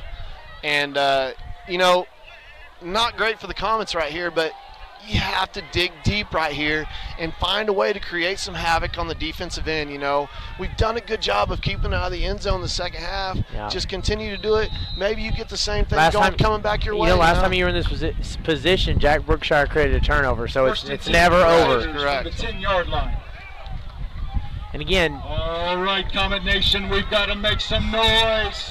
Be interesting to see here. Do they go ahead and run 3 or 4 plays and then, or 3 plays and then try to kick it, or and risk turning the ball over? Do they try to put it in the hands of their kickers? Oh, I tell you what, that's the danger. You have to wonder. I'm telling you, I have to wonder: are they going to run 3 plays and then try the field goal, or do you line up for the field goal and try to win the game here? Here's the other thing. You know, yes, they are good at kicking field goals. They've proven that they can do that. But you still worry about a bad snap, you know, a bad catch on the field goal. You worry about a lot of things, and if you're the Crusaders, you have to stay aggressive and try and get it for sure if you're doing that. Second down right here. Got to get 2 more stops. 2 more stops. Shotgun set. 2 by 1. Now this time a handoff and has a space. Has to make mow one man down. Luckily there, because I tell you what, if he had gotten over that one defender, he probably runs it to the end zone. So good job to catch an ankle, catch a foot there, and slow that down. Great job of gang tackle. Got to get 1 more stop. I think you're going to look to see them pass. Look for them to go towards number 11 right here, over here on the right side. Trevor's got him locked up. Number 3 on the right side. I think you look for them. Oh, they get a flag there as number 70 jumped offside. It's going to give them a few more yards, half the distance. Penalty marker on the field. Encroachment. And that's so important there. That's on Milo Gonzalez. 3rd down. That's Milo Gonzalez there, so it's going to give him a few more. You know, you question yourself right here with the Crusaders. Do you go with the play you had called? I'm guessing it was a passing play, a rollout situation, give your quarterback a chance to run or throw. Or do you just, you know what, hey, we're going to drive it right down the middle and see if we can score. I'd have to believe they're going to run the ball here. 2-back set right here. You're looking at a run more than likely. Might be the quarterback. Time he does. Number 4. And we'll stop him. But it's short. They roll him down. It's going to be. I tell you what, you got 1 yard to get. Perhaps. What do you do here? Yeah, they're going field goal. Field goal coming in hot. They're getting an extra point situation. You see the field goal kicker come in. The stadium to their feet. Let's make noise! So, automatic, you know the Comets are trying to kick a field goal right here. You've got to get in there. It looks like we're going to get a timeout. Timeout by the Crusaders. Are they thinking twice? No, timeout by the Comets right here. Timeout. So you keep your normal defense out there, Nathan, and if they come out and with their quarterback out there, you know, and you think, okay, never mind, they're not going to try and kick the field goal, they're going to try and score. You keep your same defense out there because really your field goal block should be your same guys. It's your best guys you got out there, and your field goal block has to get in there and cause some disruption. Somehow. I can't help but think you're a nose of the football away from the end zone, and you're going to kick a field goal here. In high school football. Oh, but, you know, props to the Crusaders. That's their game, you know, and that's, you know, coaches make decisions, and you got to live and die by those decisions. And we'll see what happens right here, man. Wow, I'm shaking up here. I know, man. I'm so nervous. Excited, you know, nervous. Well, I'm not talking much. I'm nervous. Let the game do the talking right here. Let's make some noise! All right, for the game. Can the Comets special teams show up, make a big play? Snap is high, has to get it down, kick is up, and now it's wide right. No good. It's good. It made it through the right end. Oh, and it almost was wide right. Man, I thought that was wide right. Devastating for the Comets. You know, you hate to lose that way, but just a hard-fought game. They will learn from this. The Comets will come back better from this. Well, hard-fought game. You have to keep your heads up. Respect to the Crusaders coming back. Let's put our hands together. By Logan Kirby. Yeah, great punt. Moving to his right. And I think it was Andrew Holmes that hit him first contact, and he recovered it. So great job, number 40. That is Andrew Holmes. Great play there. And gives us the ball back right away. That was a huge play. Here's the replay. Or did I miss it? Oh, I already missed it. Sorry. That was my fault. I just thought the punt was incredible, though. It was up there so high, and it was long enough for him to get to the ball before it got. And CJ, you know, I mean, as a returner, you're sitting there looking at the guy coming at you as well. So Run, guys. Get that running game going again. Yep. Well, I see that kid's just there. You go. Right over the middle. That's a little move on the outside, but LT Taylor gets the ball all the way down to the 18-yard line. Outstanding play right there. So, you're bringing Brandon in motion. I mean, at some point, Brandon coming in motion is going to get that ball as a runner. But, but just LT sits down right about the 20-yard line, makes a tremendous move, and there we go, man. Great play. Again, excellent protection from the line. Great snap as well. Peterman to Colin Fisher's right. Hands the ball off to him, finds a little hole over on the left, squirts forward, picks up about 2 yards. Yep. Okay, just a direct snap to Colin, gives to Peterman, and he's going to go to the left side of the line. And short gain there on first down. And it looks like we're trying to spread them out. You know, we got twins on each side here, kind of spreading the defense out a little bit. And taking that safety away from the middle of the field. Yeah, see, Randy, there's that little triangle there. Boom. If you want to continue watching that noble Ardmore game, the score to that game currently is 35-34 with the Ardmore Tigers in the league. That is a district game.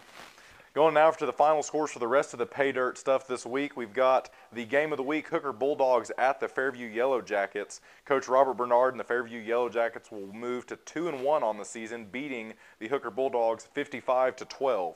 Going down to the other game of the week, we have the Garber Wolverines versus the Covington Douglas Wildcats. Head coach Brian Smith of the Covington Douglas Wildcats will move them to 4-1 on the season, beating Garber Wolverines 52-8.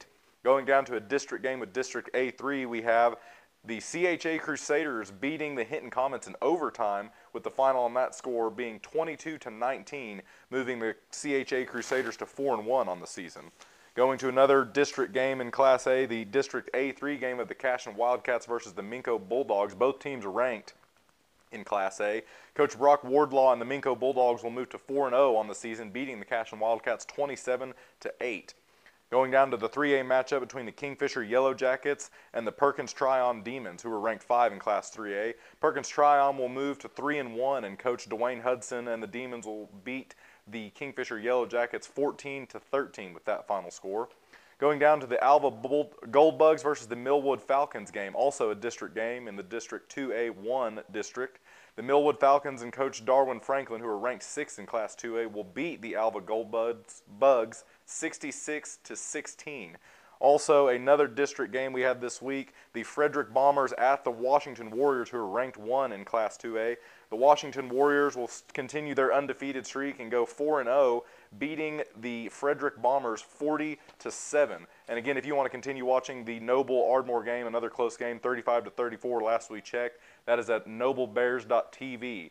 I'm Drew Baker, my producer Ethan Sunken. Thank you guys for joining us for this week's edition of Skordle Pay Dirt Show.